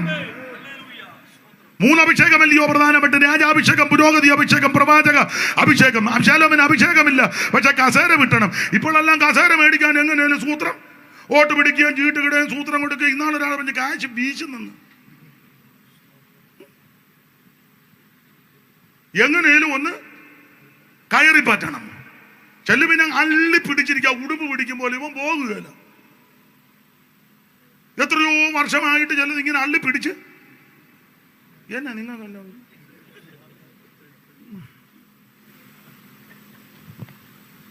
ഞാൻ ആ ഭാഗത്തേക്കൊന്നും പോകുന്നില്ല. ദൈവത്തിന് മഹത്വം. അപ്പന്റെ ഹൃദയത്തിൽ പ്രിയമുണ്ട്. അപ്പന്റെ വിശേഷത കരുണയാണ്. അപ്പന്റെ മക്കളോട് കരുണയാണ്. പക്ഷെ കരുണ നോക്കിയാൽ ഇത് അഭിഷേകത്തിന്റെ ശുശ്രൂഷയാണ്, കൊടുത്തില്ല. പക്ഷെ യോശുവയുടെ നേതൃത്വത്തിലാക്കി, വിവരിക്കുന്നില്ല. അങ്ങനെ യോശുവയുടെ നേതൃത്വത്തിൽ ഇവര് കനാനിലോട്ട് പോവുക. അങ്ങനെ വരുന്ന വേളയിൽ യോർദാൻ കിടക്കുക. ആ ഭാഗമൊക്കെ നിങ്ങൾക്കറിയാം. പെട്ടകം ചുമന്ന പുരോഹിതന്മാരുടെ ഉള്ളങ്കാൽ വെള്ളത്തിന്റെ പക്കത്ത് മുട്ടിയപ്പോൾ മേൽവെള്ളത്തിന്റെ ഒഴുക്ക് നിന്നെന്നുള്ളതാ. ഞാൻ ആ ഭാഗത്തേക്കൊന്നും വിവരിക്കുക. അങ്ങനെ ഇവർ അക്കരെ കയറി ഇവർ നിമിത്തം എരികോമെല്ലാം അടച്ച് ഉറപ്പാക്കി ഭദ്രമാക്കി വെച്ചിരിക്കുക. പക്ഷേ യോശുവ ഒറ്റുകാരി അയച്ചു. നിങ്ങൾക്കറിയാമല്ലോ, ആ ഒറ്റുകാരി ദേശം ഇങ്ങനെ വീക്ഷിച്ചു വന്നപ്പോൾ രാഘാവിന്റെ വീട്ടിൽ ചെന്നു. ദൈവത്തിന്റെ മഹത്വം. അവിടെ ഒരു പദമുണ്ട്, രാഘാവ് ഇവരെ കൈക്കൊണ്ടു. അല്ല, കൈക്കൊണ്ട്, ആ പദമാണ് എനിക്ക് കിട്ടണ്ടേ. രാഘാവ് ഇവരെ കൈക്കൊണ്ട്. രണ്ട് പദം, രണ്ട് വാക്യത്തിലും കൈക്കൊണ്ടെന്ന. അത് ഒന്ന് വായിച്ചേ കർത്തൃദാസനെ. അത് യോശുവയുടെ പുസ്തകത്തിലില്ല. എബ്രായ ലേഖനം 11:31 യാക്കോബിന്റെ ലേഖനം 2-ാം അധ്യായത്തിന്റെ 23 ഒന്ന് വായിച്ചേ. 25-ാം വാക്യവും വായിച്ചേ. എബ്രായ ലേഖനം 11:31 ഒന്ന് വായിച്ചേ. വിശ്വാസത്താൽ രാഹാബ് എന്ന വേശ്യ ഒറ്റുകാരെ സമാധാനത്തോടെ കൈക്കൊണ്ടു. ഇനി യാക്കോബിന്റെ ലേഖനം 2:25 ചേർത്ത് വായിക്കണം. അവിടെ അങ്ങനെ തന്നെ കൊടുത്തിരിക്കുന്നത്. സ്തോത്രം. അവണ്ണൻ രാഹാബ് എന്ന വേശ്യയും ദൂതരെ കൈക്കൊണ്ടു. ഇന്ന് രാത്രി എന്നെ കേൾക്കുന്ന പ്രിയരെ, ഈ സുവിശേഷം ഇന്ന് രാത്രി നീ കൈക്കൊള്ളണം. ഒറ്റുകാരി വന്ന് പറഞ്ഞത് എന്നാന്നറിയാമോ? അവൻ ദേശം കൈയടക്കാൻ പോകുക. ദേശം ഞങ്ങൾക്ക് അവകാശമായി തന്നിരിക്കുക. അതുകൊണ്ട് അവൻ സ്വത്രം സകല എണ്ണവും അവൻ നശിച്ചു പോകാതെ രക്ഷപ്പെടണം. അതിനൊരു മാർഗമുണ്ട്. ഒരു പെട്ടകവുമായിട്ടൊരു ജനം വരുന്നുണ്ട്. ആ പെട്ടകത്തെയും ജനത്തെയും അംഗീകരിക്കുകയും അവൻ ബഹുമാനിക്കുകയും ചെയ്താൽ നിനക്കും നിന്റെ കുടുംബത്തിനും രക്ഷയുണ്ട്. ഞാൻ വിസ്തരിക്കുന്നില്ല. ഈ രാഘാവിനെ പറ്റി പല പഠിപ്പീരുകളാ. ഈ സ്വഭാവം കുഴപ്പമില്ലെന്നും ഹോട്ടൽ നടത്തുകയാണെന്നും മതിലിന്റെ മേളില് എരികോ മതിലിന്റെ ഹോട്ടലായിരുന്നെന്നും അത് 3 സ്റ്റാർ ആണെന്നോ 5 സ്റ്റാർ ആണോ അങ്ങനെയൊക്കെയാണ് പറയുന്നത്. ഇപ്പം വേദപുസ്തകത്തിൽ എഴുതാത്തത് കൊണ്ട് എനിക്ക് വലിയ ബുദ്ധിമുട്ടാണ്. പക്ഷെ വേദപുസ്തകത്തിൽ എഴുതിയിരിക്കുന്നിടത്തെല്ലാം വേശ്യ എന്നാ. ഇനി പിന്നെ എനിക്ക് അതിന്റെ ഗ്രീക്കും ഹീബ്രു ഒന്നും അറിയാം. അതുകൊണ്ടായിരിക്കാം എൻ്റെ വിവരദോഷമുണ്ട്. എന്തായാലും കൊള്ളാം. നാടൻ ഭാഷയെ പറഞ്ഞാൽ പരുവക്കേടാ. ഇവള് പരുവക്കേടുകാരിയാണെങ്കിലും ഈ ദൂതന്മാരറിയിച്ചത് ഇവള് കൈക്കൊണ്ടു. സ്തോത്രം. അതുകൊണ്ട് എന്തോ സംഭവിച്ചു. നിങ്ങൾക്ക് വേറെ പുസ്തകം നന്നായിട്ട് അറിയാം, അതുകൊണ്ട് വിവരിക്കുന്നില്ല. അവര് ഒളിപ്പിച്ചു വെച്ചു. നാട്ടുകാര് എരികോക്കാര് വന്ന് അന്വേഷിച്ചും പറഞ്ഞവള് വേറെ വഴി പോയെന്ന് പറഞ്ഞു. അപ്പോൾ ഇവര് പോകാൻ നേരത്ത് പറഞ്ഞു, അടയാളമായിട്ട് നിന്നെ രക്ഷിക്കും, നിന്റെ കുടുംബത്തെ രക്ഷിക്കും. അതിനൊറ്റ മാർഗമേ ഉള്ളൂ, ഒരു ചുമപ്പ് ചരട് സ്തോത്രം അക്കിളിവാതിൽ കൂടെ ഒന്നിട്ടേക്കണം. അത് രക്ഷയെ കാണിക്കുന്നതാ. ആ ചുവപ്പ് ചരട് കാൽവറിയിൽ ഒരുവൻ നമുക്ക് വേണ്ടി രക്തം ചിന്തി. കാൽവറിയിൽ ഒരുവൻ നമുക്ക് വേണ്ടി ജീവനെ തന്നു. പീലാത്തോസിന്റെ കൽത്തളം മുതൽ കാൽവറി മേട് വരെ ഒരുവൻ കുരിശുമരം ചുമന്ന് വീണും വേച്ചും മറച്ചും മുൾക്കിരീടധാരിയായി മുതക് ഉടമയാല് പോലെ നീളത്തിൽ കീറപ്പെട്ടവനായി രക്തം ഒഴുകപ്പെട്ടവനായി ആ ചുവപ്പ് ചരട് ഇന്ന് രാത്രി അത് രക്ഷയെ കാണിക്കുക. അവള് വിശ്വാസത്തോടെ കൈക്കൊണ്ട് ചുമപ്പ് ചരട് അവിടെ ഇട്ടു. അതുകൊണ്ട് എന്തോ സംഭവിച്ചു. എരിയോ കോട്ടയെ പിടിച്ച് തകർക്കുവാൻ വന്ന സമയത്ത് ഇവളെയും കുടുംബത്തെയും പുറത്തിറക്കി. ഇന്ന് രാത്രി ഓർപ്പിക്കട്ടെ, ഇത് രക്ഷയെ കാണിക്കുന്നതാണ്. ഇന്ന് രാത്രി ദൈവത്തിന് ആവശ്യമുള്ളവരെ, പ്രിയമുള്ളവരെ, സമയമാകുമ്പോൾ ദൈവം പുറത്തിറക്കും. ഇന്ന് രാത്രി നീ യേശുവിനെ രക്ഷിതാവായി സ്വീകരിക്കണം. ക്രിസ്തുവിന് ഹൃദയം കൊടുക്കണം. ആ ചുമപ്പ് ചരടിൽ വിശ്വസിക്കണം. ഇന്ന് രാത്രി അങ്ങനെ വിശ്വസിച്ച് ഏറ്റെടുത്താൽ ഇന്ന് രാത്രി സമയമാകുമ്പോൾ ന്യായവതിയിൽ നിന്ന്, ശിക്ഷയിൽ നിന്ന് ദൈവം നിന്നെ പുറത്തിറക്കും. അത് രക്ഷയെ കാണിക്കുന്നതാണ്. രണ്ട് കാര്യം കൂടെ പറഞ്ഞ് പെട്ടെന്ന് നിർത്താം. അപ്പോൾ രാഘാവിനെയും കുടുംബത്തെയും ദൈവം സമയമായപ്പോൾ പുറത്തിറക്കി രക്ഷയെ കാണിക്കുന്നു. വിസ്തരിക്കുന്നില്ല. രക്ഷയെ കാണിക്കുന്നു. ഒരു വാക്യം വായിച്ച് ആ ഉൽപ്പത്തി പുസ്തകം അതിന്റെ 8-ാം അധ്യായത്തിന്റെ 15 മുതലൊന്ന് വായിച്ച്. ഉൽപ്പത്തി പുസ്തകം 8-ന്റെ 15 മുതലൊന്ന് വായിച്ചേ കർത്തൃദാസനെ.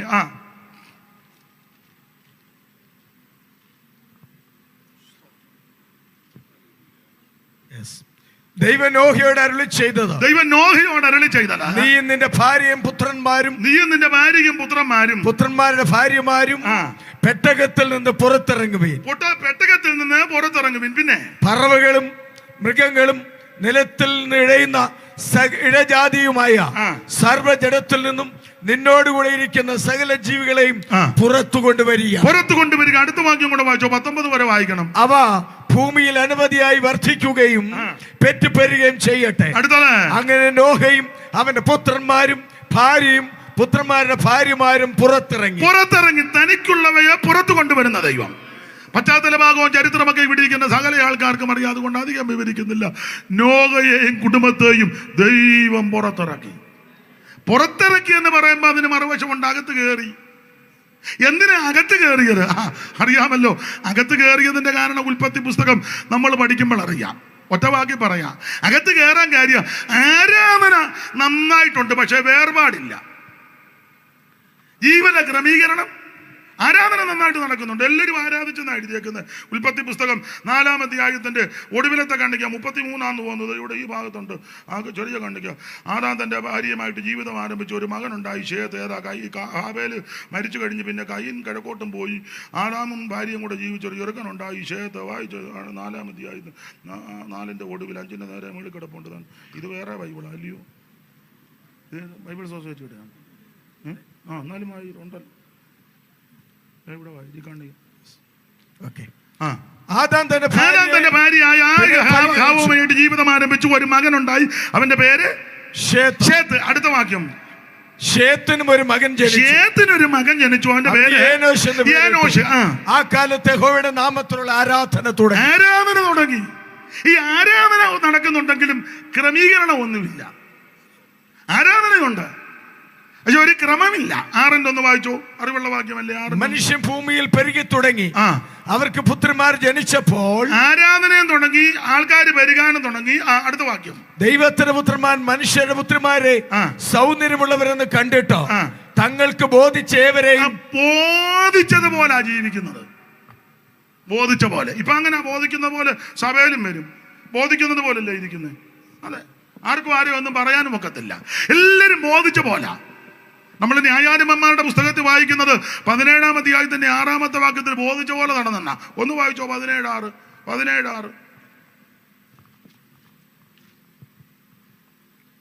അക്കാലത്ത് ഇസ്രായേലിൽ രാജാവില്ലായിരുന്നു.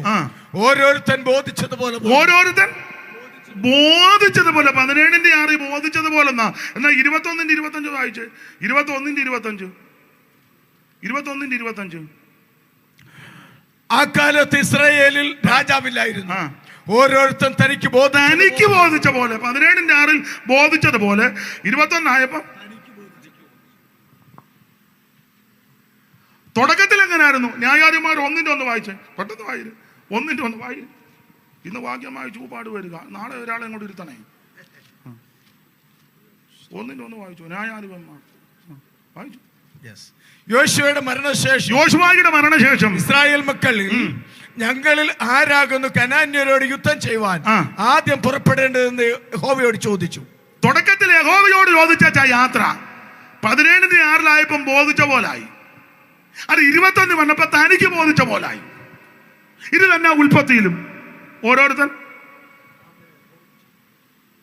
ബോധിക്കുമ്പോൾ സഹായത്തിന് വരിക, ബോധിച്ചത് പോലെ ഇരിക്കുക, ബോധിച്ച പോലെ കൈയടിക്കുക, ബോധിച്ചെങ്കിൽ പാടുക, ബോധിച്ചെങ്കിൽ തിരുമേശയായിട്ട് നമ്മൾ ഇതിലും നിൽക്കുക, ട്രാഫിക് പോലീസിന്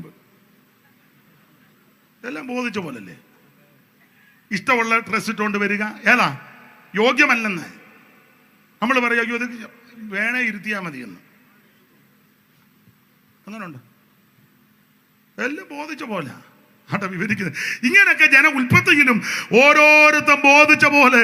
ബാക്കി ഭാഗമൊന്നും ഞാൻ വിവരിക്കുന്നില്ല. ആരാധനയ്ക്ക് ഒരു കുറവുമില്ല. ആരാധന തുടങ്ങിയെന്നാ. ഭയങ്കര ആരാധന, വർഷിപ്പ്, പ്രൈസ് ആൻഡ് വർഷിപ്പ്. ഇപ്പൊ അങ്ങനെ ഒത്തിരി ഉണ്ട്. ഭയങ്കരമാ. ഞാൻ എതിരല്ല കേട്ടോ.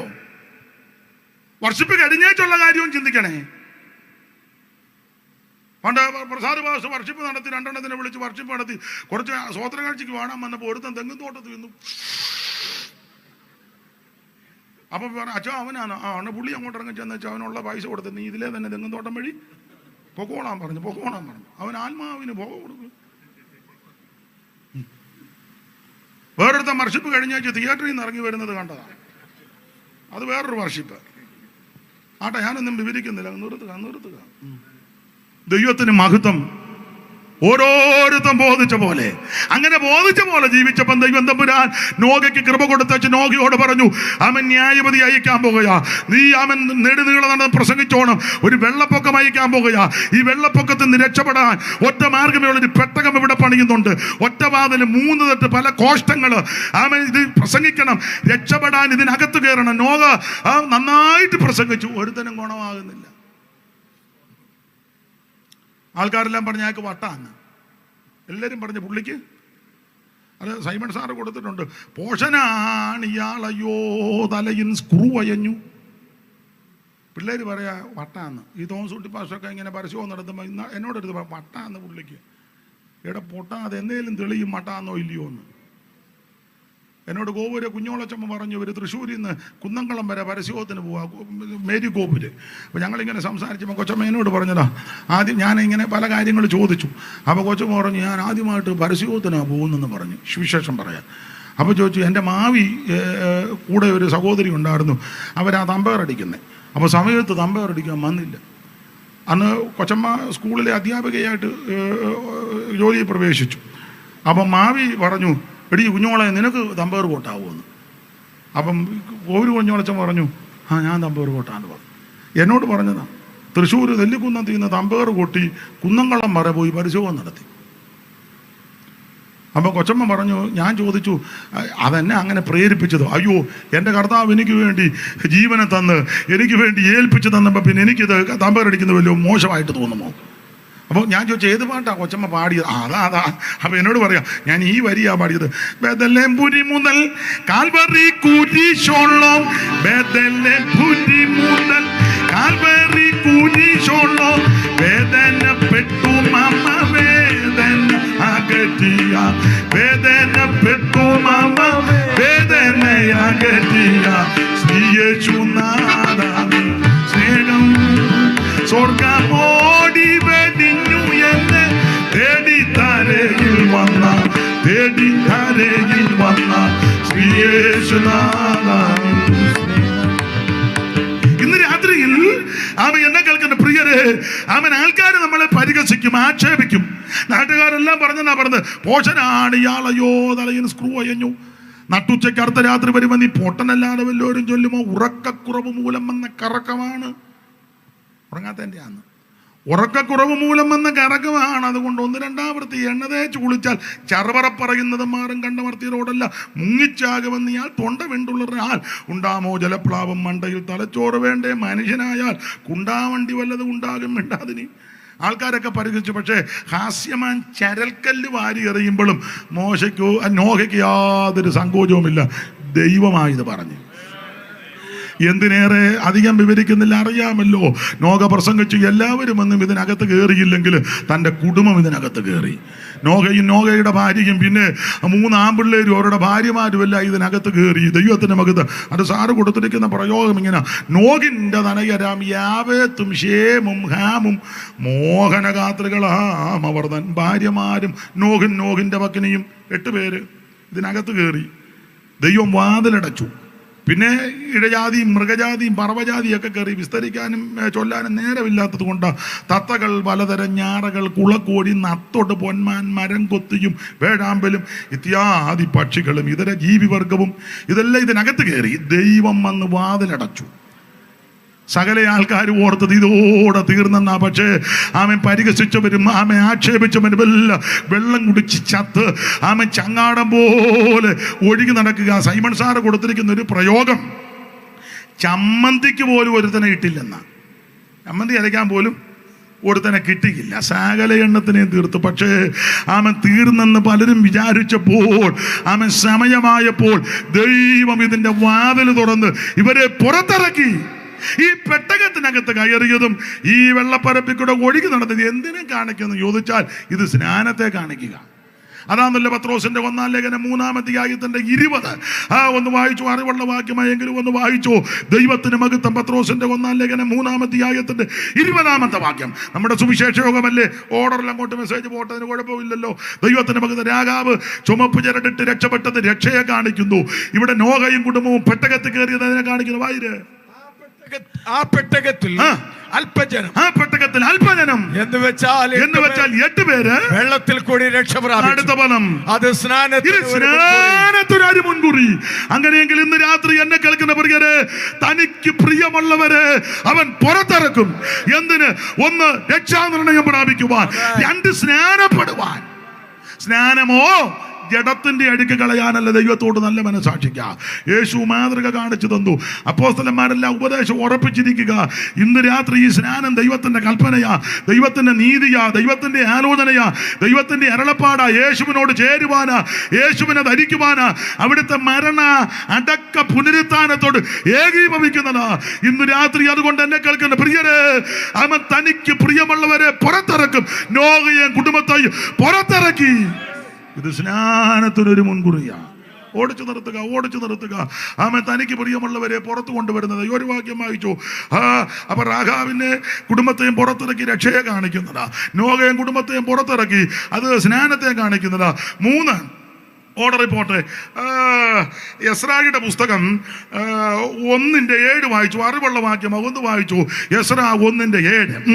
പെട്ടെന്ന് നിർത്തുക. ഇന്നലെ 9:30 വരെ പോയെന്ന് എന്നോട് പറഞ്ഞത്. അപ്പൊ എന്ന് പറഞ്ഞാൽ എടുക്കാമെന്നാ പറഞ്ഞാൽ ഇത്ര എടുക്കുന്നില്ല.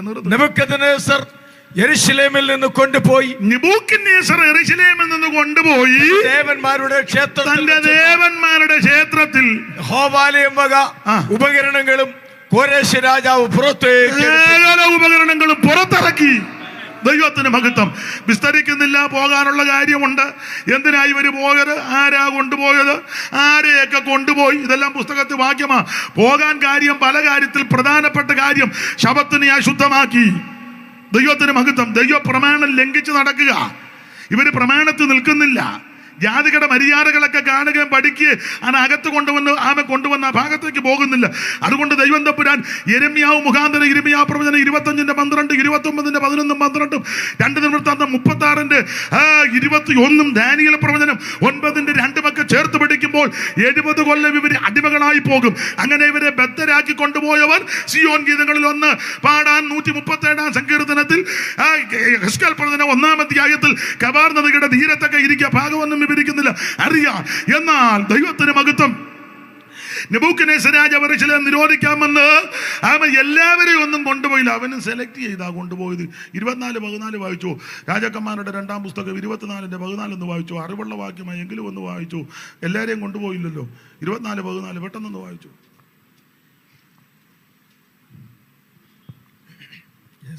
എല്ലാ യെരൂശലേമ്യരെയും സകല പ്രഭുക്കന്മാരും പരാക്രമശാലികളുമായ 10,000 പേരെയും എല്ലാ ആചാര്യമാരെയും കൊല്ലന്മാരെ അവൻ ബദ്ധരാക്കി കൊണ്ടുപോയി. അപ്പൊ എല്ലാവരെയും ഒന്നും കൊണ്ടുപോയില്ല. നെബൂഖദ്നേസറേ, ഈ പിശാചിനാന്നില്ല എല്ലാവരെയും ഒന്നും വേണ്ട. പിശാചിന് പോലും വേണ്ടാത്ത ആൾക്കാരുണ്ട്. കൈയടിക്കല, പാടുകയില്ല, പ്രാർത്ഥിക്കുകയില്ല, സ്വോത്രം പറയുക. എന്നാൽ സ്വോത്ര കാഴ്ച ഇടുവോ? അതുമില്ല. എന്തെങ്കിലും ഒന്ന് ചെയ്യണ്ട, ഒന്നും ചെയ്യേ. പിശാചിന് പോലും വേണ്ടാത്ത ആൾക്കാർ. പിശാചിനോട് പറയും അവനെ കൊണ്ടുപോകും, എനിക്കൊന്നും വേണ്ടെന്ന് പറയും. അല്ല, പിശാചിന് എല്ലാവരോടും പോരാട്ടമില്ലല്ലോ. ഉണ്ടോ?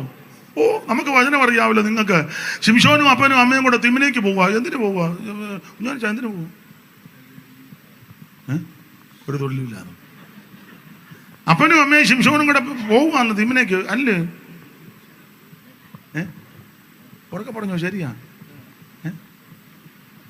പുള്ളിക്ക് അങ്ങ് സംശയമാണ്. പെണ്ണ് കാണാൻ പോവാ, പെണ്ണ് കാണാൻ. ഇപ്പൊ അങ്ങനെയൊന്നും പോകുകയില്ല, തന്നെ കാണുക. അവൻ തന്നെ എല്ലാം തീരുമാനിക്കും. അവൻ വന്ന് അപ്പനോട് പറയാം, പാപ്പ മാർച്ച് 12 കല്യാണം, സമയമുണ്ട് വന്ന്. എന്തോ ഒരു അക്രമം. അല്ല, അങ്ങനെ പിള്ളേർ ചോദിക്കുന്നുണ്ടെങ്കിൽ നല്ല പിള്ളേരാ, അവർ ചോദിക്കുന്നുണ്ടല്ലോ സമയം കൊണ്ടുവന്ന്. ചുരുക്കി പറഞ്ഞാൽ ഈ ശിംശോനും അപ്പനും അമ്മയും കൂടെ തിമ്മിലേക്ക് പോവുക. എന്തിനു പോവാ? പെണ്ണ് കാണാൻ പോവുക.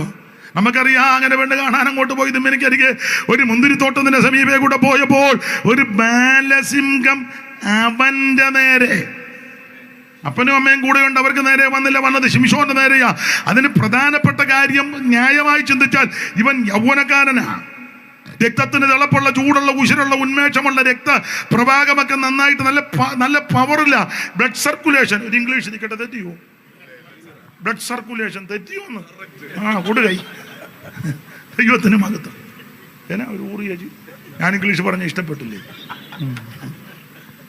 അപ്പൊ നല്ല പവറാ, യൗവനക്കാരനല്ലേ. ചാടി ഒരു പിടിപിടിച്ച് കടിച്ചാൽ ചോര ചീറ്റും. അപ്പൻ്റെ അമ്മയുടെ നേർക്ക് വന്നത് കടിച്ചാലും കുടഞ്ഞാലും ഒന്നും ചിമ്കം പിടിച്ച് കുടഞ്ഞാൽ പോലും ബ്ലഡ്, പിന്നെ 10 മിനിറ്റ് കഴിയുമ്പോൾ പനിക്കും. പക്ഷെ ശിംശോൻ അങ്ങനല്ല, നല്ല പവറാ. അതിലുപരി വേറെ പുസ്തകത്തിന്റെ വെളിച്ചത്തിൽ ഇവന്റെ നേരെ വരാൻ കാര്യം, ഇവൻ യഹോവയ്ക്ക് നേസീവ്രതസ്ഥനാ. മുന്തിരി കടിക്കരുത്, കാടി കുടിക്കരുത്, തൊലി തിന്നരുത്, കുരു തിന്നരുത്, പച്ചയായിട്ട് ഉണങ്ങിയതായിട്ട് ഒന്നു പൊക്കത്തിലെ മുന്തിരിയുടെ ഒരു രസവും പാടില്ല, ശവത്തെ ചെന്ന് തുടരുത്, ജട കത്തിരിക്കരുത്, അപ്പനോ അമ്മയോ സഹോദരനോ ആര് മരിച്ചാൽ അടുത്ത് ചെന്ന് തൊട്ട് അശുദ്ധനാക്കരുത്. നേസീവ്രതം ഇവന്റെ ശിരസിലിരിക്കുക.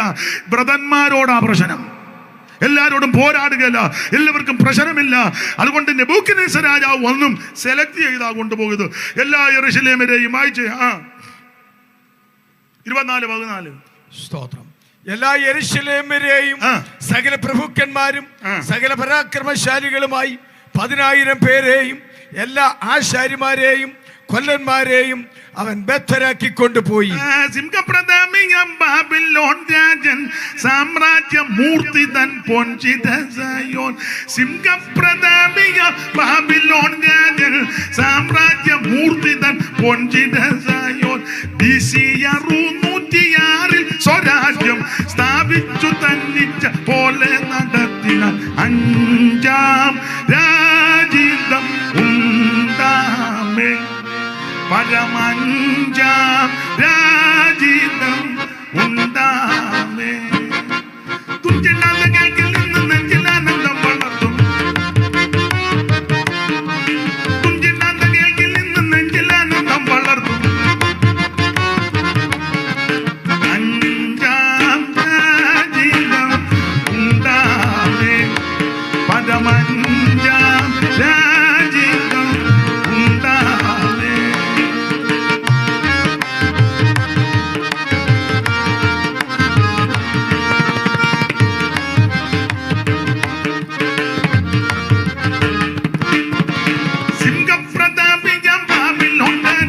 സാമ്രാജ്യം മൂർത്തി തൻ പൊൻചിത സയോൻ.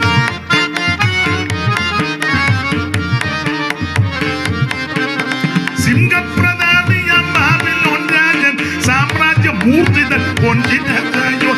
BC 606 സ്വരാജ്യം സ്ഥാപിച്ചു തന്നിച്ച പോലെ നടത്തിന 5ാം രാജിതം ഉണ്ടാമേ. പരമഞ്ചാം രാജിതം ഉണ്ടാമേ. തുഞ്ചിടാതെ കേൾക്കിൽ നിന്ന് നെഞ്ചിലാനന്ദം വളർത്തും. തുഞ്ചിടാതെ കേൾക്കിൽ നിന്ന് നെഞ്ചിലാനന്ദം വളർത്തും. 5ാം രാജിതം ഉണ്ടാമേ. പരമഞ്ചാം രാജിതം ഉണ്ടാമേ. അപ്പൊ ശ്രദ്ധിക്കുക, ബാബിലോൺ സാമ്രാജ്യത്തിന്റെ അധിപനാകുന്ന നെബൂഖദ്നേസർ യെരൂശലേം നിരോധിച്ച് ദൈവാലയം വക സകല ഉപകരണങ്ങളും ഇവൻ, എന്റെ ഭാഷ, അടിച്ചു മാറ്റി. ഇവന്റെ രാജ്യത്ത് ക്ഷേത്രത്തിൽ അവൻ സിനാർ ദേശത്ത് തന്റെ ദേവന്റെ ക്ഷേത്രത്തിൽ കൊണ്ട് അടച്ച് മുദ്രകിട്ട് വെച്ചിരിക്കുക. ഇവനും ഇവന്റെ സാമ്രാജ്യത്തിലുള്ളവരും സകല ആൾക്കാരും ചിന്തിച്ചത്, ഇനി ഈ പാത്രം വെട്ടം കാണത്തില്ല. ഈ ഒരു ഏതാണ്ട് 5000-ൽ ചിട്ടം പാത്രങ്ങളുണ്ടെന്ന എസ്രായുടെ പുസ്തകം 1-ാം അധ്യായത്തിൽ മുമ്പേ വായിച്ച വാക്യത്തിന്റെ താഴെ 5000 ശിഷ്ടമുണ്ടെന്ന കണക്കുണ്ട്. 5000 ശിഷ്ടം മൊത്തം കണക്ക് പറഞ്ഞിട്ടുണ്ട്. വായിച്ചിട്ട് കണ്ടില്ലേ? 5000 ശിഷ്ടം മൊത്തം കണ്ടില്ലേ?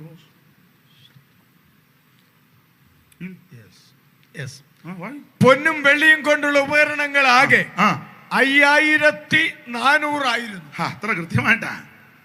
നെഹമ്യാവിന്റെ പുസ്തകവും എസ്രായുടെ പുസ്തകവും എടുത്ത് പഠിച്ച ഓരോന്നിന് ലിസ്റ്റ് ഇട്ടു, എല്ലാം കുറിച്ചു. അപ്പൊ ഇവിടെ എത്ര എന്ത് വേണ്ട? 5400 വിശുദ്ധ പാത്രം. ഈ 5400 പാത്രം ദൈവാലയം വക ഉപകരണങ്ങളും പാത്രങ്ങളുമാ. ഇത് മുഴുവൻ ഇവൻ പിടിച്ചെടുത്ത് തന്റെ ദേവന്റെ ക്ഷേത്രത്തിൽ കൊണ്ട് അകത്ത് കയറ്റി മുദ്ര കിട്ടിട്ട് ഇവൻ ചിന്തിച്ചു, ഇനി ഇത് വെട്ടം കാണുകയില്ല. പക്ഷേ സമയമായപ്പോൾ സകല പാത്രങ്ങളും ദൈവം പുറത്തിറക്കി. ചരിത്രത്തിലോട്ട് പോകുന്നില്ല. യെശയ്യാ പ്രവചനം 45, 44 ഒടുവും ദാനിയേൽ പ്രവചനം 5-ാം അധ്യായമൊക്കെ അറിയാമല്ലോ. അവൻ പഠിക്കുമ്പോൾ ഭിത്തിമേൽ എടുത്തു വന്നു. അവൻ ഗേറ്റ് അടയ്ക്കാൻ മറന്നുപോയി. അവൻ ശത്രു സൈന്യം ഇരച്ചു കയറി പാകവൊക്കെ നിങ്ങൾക്കറിയാമല്ലോ. അവന് വേണ്ടി താമ്രവാതിലുകളും കടകുകളും ദൈവം തുറന്നു. കോരാശിനെ അവൻ നേതൃത്വത്തിൽ കയറി അവൻ രാഷ്ട്രത്തെ പിടിച്ചടക്കി. അന്ന് രാത്രി ബേൽഷസർ കൊല്ലപ്പെട്ടു. അവൻ സാമ്രാജ്യത്തിന്റെ അവനെ അടിച്ചില്ല ദൈവം ഇളക്കി. കോരശിന്റെ മനസ്സിനെ ദൈവം ഉണർത്തി. ദൈവാലയമൊക്കെ സകല പാത്രങ്ങൾ എണ്ണത്തിനകത്ത് ഒരെണ്ണം പോലും നഷ്ടപ്പെട്ടു പോകാതെ സമയമായപ്പോൾ ദൈവം പുറത്തിറക്കി. നിന്റെ കുടുംബത്തിലുള്ള ഒരെണ്ണം നഷ്ടപ്പെട്ടു പോകുകയല്ല. വിശ്വസിക്ക്, ദേശത്തുള്ള ഒരെണ്ണം നശിക്കാൻ ദൈവം അനുവദിക്കത്തില്ല. നിന്റെ ചർച്ചയിൽപ്പെട്ട ഒരെണ്ണം നശിക്കാൻ ദൈവം അനുവദിക്കത്തില്ല. സമയമാകുമ്പോൾ ദൈവം അതിനെ പുറത്തിറക്കും. നിന്റെ തലമുറ നശിച്ചു പോകത്തില്ല. നിന്റെ സന്തതിക്ക് ദോഷം വരാൻ ദൈവം അനുവദിക്കത്തില്ല. വിശ്വാസമാർഗത്തിൽ വരാത്ത ആരെങ്കിലും ഉണ്ടെങ്കിൽ നിരാശപ്പെട്ടു പോകരുത്. ഇന്ന് രാത്രി വിശ്വസിച്ച് നീ പ്രാർത്ഥിക്ക്. ദൈവാലയ പാത്രങ്ങള് ഇന്ന് രാത്രി ദൈവം പുറത്തിറക്കുന്ന രാത്രിയാ. ഇന്ന് രാത്രി വിശ്വസിക്ക്, ദൈവം അതിനെ പുറത്തിറക്കുന്ന രാത്രി. ഇന്ന് രാത്രി ദൈവം അതിനെ പുറത്തിറക്കാൻ പോകുകയാ. ദൈവത്തിന് മഹത്വം. ഇത് ദൈവാലയത്തിൽ ആരാധനയ്ക്കുള്ള പാത്രമാ. ഇത് ആരാധനയ്ക്കും ആത്മിക ശുശ്രൂഷകൾക്കുള്ള പാത്രമാ. തനിക്കുള്ളവ പുറത്തിറക്കുന്ന ദൈവം. ദൈവത്തിന് മഹത്വം. ദൈവം വിശ്വസിക്കുന്നവർ ഇന്ന് രാത്രി ദൈവത്തിന് മഹത്വം കൊടുക്കുക. രാഗാവിനെയും കുടുംബത്തെയും പുറത്തിറക്കി രക്ഷ. നോഹയെയും കുടുംബത്തെയും പുറത്തിറക്കി സ്നാനം. ദൈവാലയ മുഴുവൻ പാത്രങ്ങൾ 5400 പുറത്തിറക്കി. ഇത് ആരാധന. ഈ പാത്രങ്ങളെല്ലാം ദൈവത്തെ ആരാധിക്കാനുള്ളതാ. ഇന്ന് രാത്രി ആരെ ആരാധിക്കണം? യേശുവിനെ ആരാധിക്കണം. ആരെ ആരാധിക്കരുത്? വേറെ ആരെ ആരാധിക്കരുത്. ആരാണ് ആരാധിക്കേണ്ടത്? പ്രമേണത്തിൽ നിന്ന് വേണം ദൈവത്തെ ആരാധിക്കാൻ. ഒരു വാക്യവും കൂടെ വായിച്ചങ്ങ് നിർത്തുക. അപ്പം ഒരു കണക്കായിക്കോട്ടെ, വായിച്ചേ. ഒത്തിരി പറയാനുണ്ട്. ഇങ്ങനെ അങ്ങ് നിർത്തുക.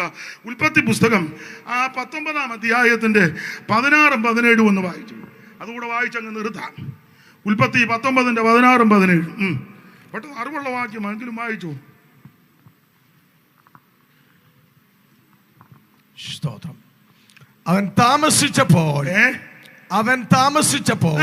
ഇയാളും നമ്മളെല്ലാം താമസിക്കുക. പിന്നെ ചവിട്ടി നിൽക്കുക. യഹോവ അവനോട് കരുണ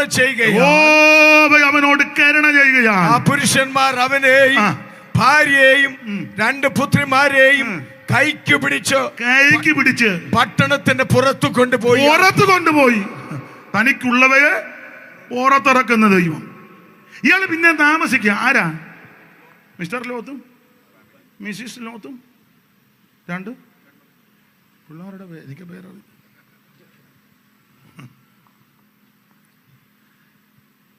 പുള്ളി ഈ പട്ടണവാതിക്കൽ ഇരിക്കുക. അങ്ങനെയാന്നില്ല 19-ന്റെ 1 അല്ലയോ? 19-ന്റെ 1 19:1 പെട്ടെന്ന് വായിച്ചു.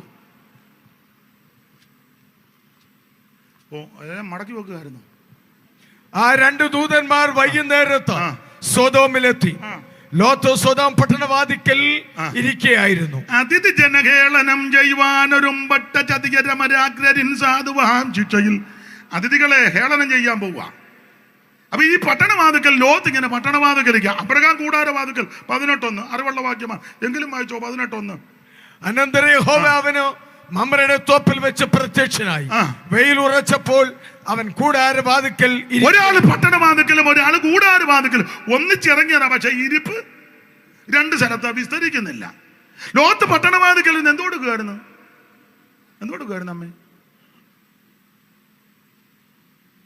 അമ്മ ആണ്ട ഊറിച്ചിരിക്കുന്നു. ലോത്ത് പട്ടണവാതിക്കൽ നിന്ന് എന്തുകൊടുക്കുകയായിരുന്നെന്ന്.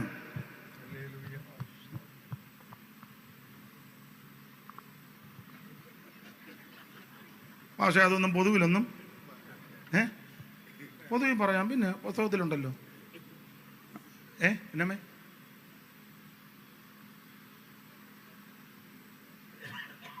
എന്ത് കൊടുക്കുക? ലോകത്ത് പട്ടണമാന്നക്കിൽ എന്ത് കൊടുക്കുകയായിരുന്നു?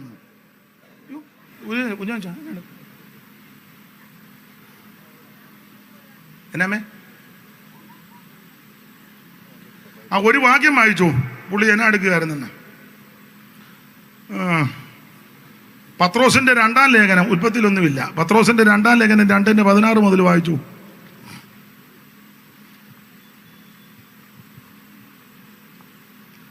രണ്ടിനെ 6 മുതൽ. സൊദോം ഗൊമോര എന്ന പട്ടണങ്ങളെ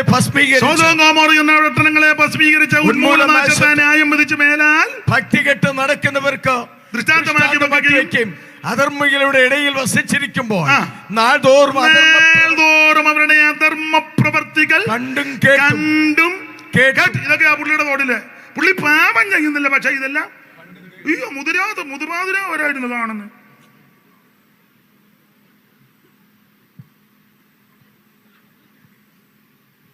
കണ്ട് അവസാനം ഇത് നെഞ്ചത്ത് കിടന്നാ ഉറങ്ങുന്നു. വെളുപ്പിനെ എഴുന്നേൽക്കുമ്പോഴും ദൈവത്തെ മഹത്വപ്പെടുത്തുകയല്ല, കണ്ണ് തെളിച്ചാൽ തപ്പ്.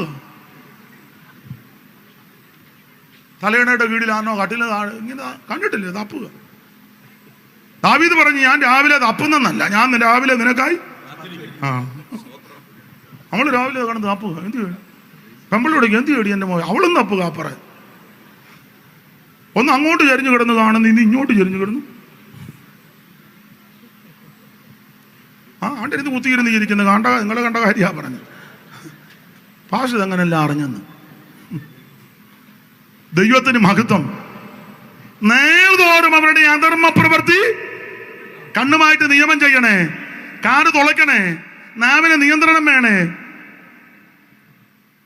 മായയെ നോക്കാതെ വണ്ണം മമ കൺകൾ നീ തിരിച്ച്, മായയെ നോക്കാതെ വണ്ണം മമ കൺകൾ നീ തിരിച്ച്, മക്കൾ കൂരോ നിൻ വഴിയിൽ എന്നെ നടത്തണമേ. ഇന്ന് രാത്രി അവൻ കണ്ണുമായിട്ട് നിയമം ചെയ്യണം, കാലുമായിട്ട് നിയമം ചെയ്യണം, ദൈവത്തോടൊരു ഉടമ്പടി ചെയ്യണം. ദൈവത്തിന് മകത്ത്. ലോകത്ത് പട്ടണവാദിക്ക് ആ ദൂതന്മാർ വന്ന് അറിയാമല്ലോ, സന്ധ്യ വൈകുന്നേരത്ത് വന്നതാ. പുള്ളി പോകാതെ നിന്ന് ഉഷസുതിക്കുമ്പോഴും പോകുന്നില്ല. ഒടുവിൽ പിടിച്ചിറക്കി, വിവരിക്കുന്നില്ല, കൈക്ക് പിടിച്ചിറക്കി ഇവനെ കുടുംബത്തെ പുറത്തു കൊണ്ടുവന്ന്. ഇതെന്തിനെ കാണിക്കുന്നു ചോദിച്ചാൽ വേർപാടിനെ കാണിക്കുന്നതാണ്. വാക്യങ്ങളെല്ലാം എടുപ്പിക്കാൻ നേരമില്ല, ഇത് വേർപാടിനെ കാണിക്കുക. ഇന്ന് രാത്രി തനിക്കുള്ളവയെ ദൈവം പുറത്തിറക്കും. എന്ത്? ഒന്ന്, രക്ഷാനിർണയം പ്രാപിക്കുവാൻ രാഘവനെയും കുടുംബത്തെയും പുറത്തിറക്കി. ആമേൻ. സ്നാനപ്പെടേണ്ടതിനായി നോഹയെയും കുടുംബത്തെയും ദൈവം പുറത്തിറക്കി. ദൈവത്തിന് മഹത്വം. ദൈവാലയം പാത്രങ്ങൾ സമയമായപ്പോൾ പുറത്തിറക്കി. അല്ല, ആരാധനയെ കാണിക്കുന്നു. ഇവിടെ ലോത്തിനെയും കുടുംബത്തെ പുറത്തിറക്കി. ഇത് വേർപാടിനെ കാണിക്കുന്നു. ഇന്ന് രാത്രി രക്ഷാനിർണയം പ്രാപിച്ച് സ്നാനപ്പെട്ട് അവൻ അഭിഷേകം പ്രാപിച്ച് വേർപാട് പാലിച്ച് വേഗം വരുന്ന കർത്താവിനെ എതിരേൽപ്പാൻ ഇന്ന് രാത്രി നമുക്ക് ഒരുങ്ങാം. തനിക്കുള്ളവയൊക്കെ ദൈവം പുറത്തു കൊണ്ടുവരുന്ന ദൈവം. അല്പസമയം ദൈവത്തെ സ്തുതിച്ചാട്ടെ. എല്ലാവരും കർത്താവിന് മഹത്വം കൊടുത്താട്ടെ. ഇന്ന് രാത്രി വിശ്വസിച്ച് വിശ്വസിച്ച് പ്രാർത്ഥിക്ക്. ദൈവത്തിന് പ്രിയമുള്ളവരെ ഈ ദിവസങ്ങളിൽ ദൈവം പുറത്തു കൊണ്ടുവരും.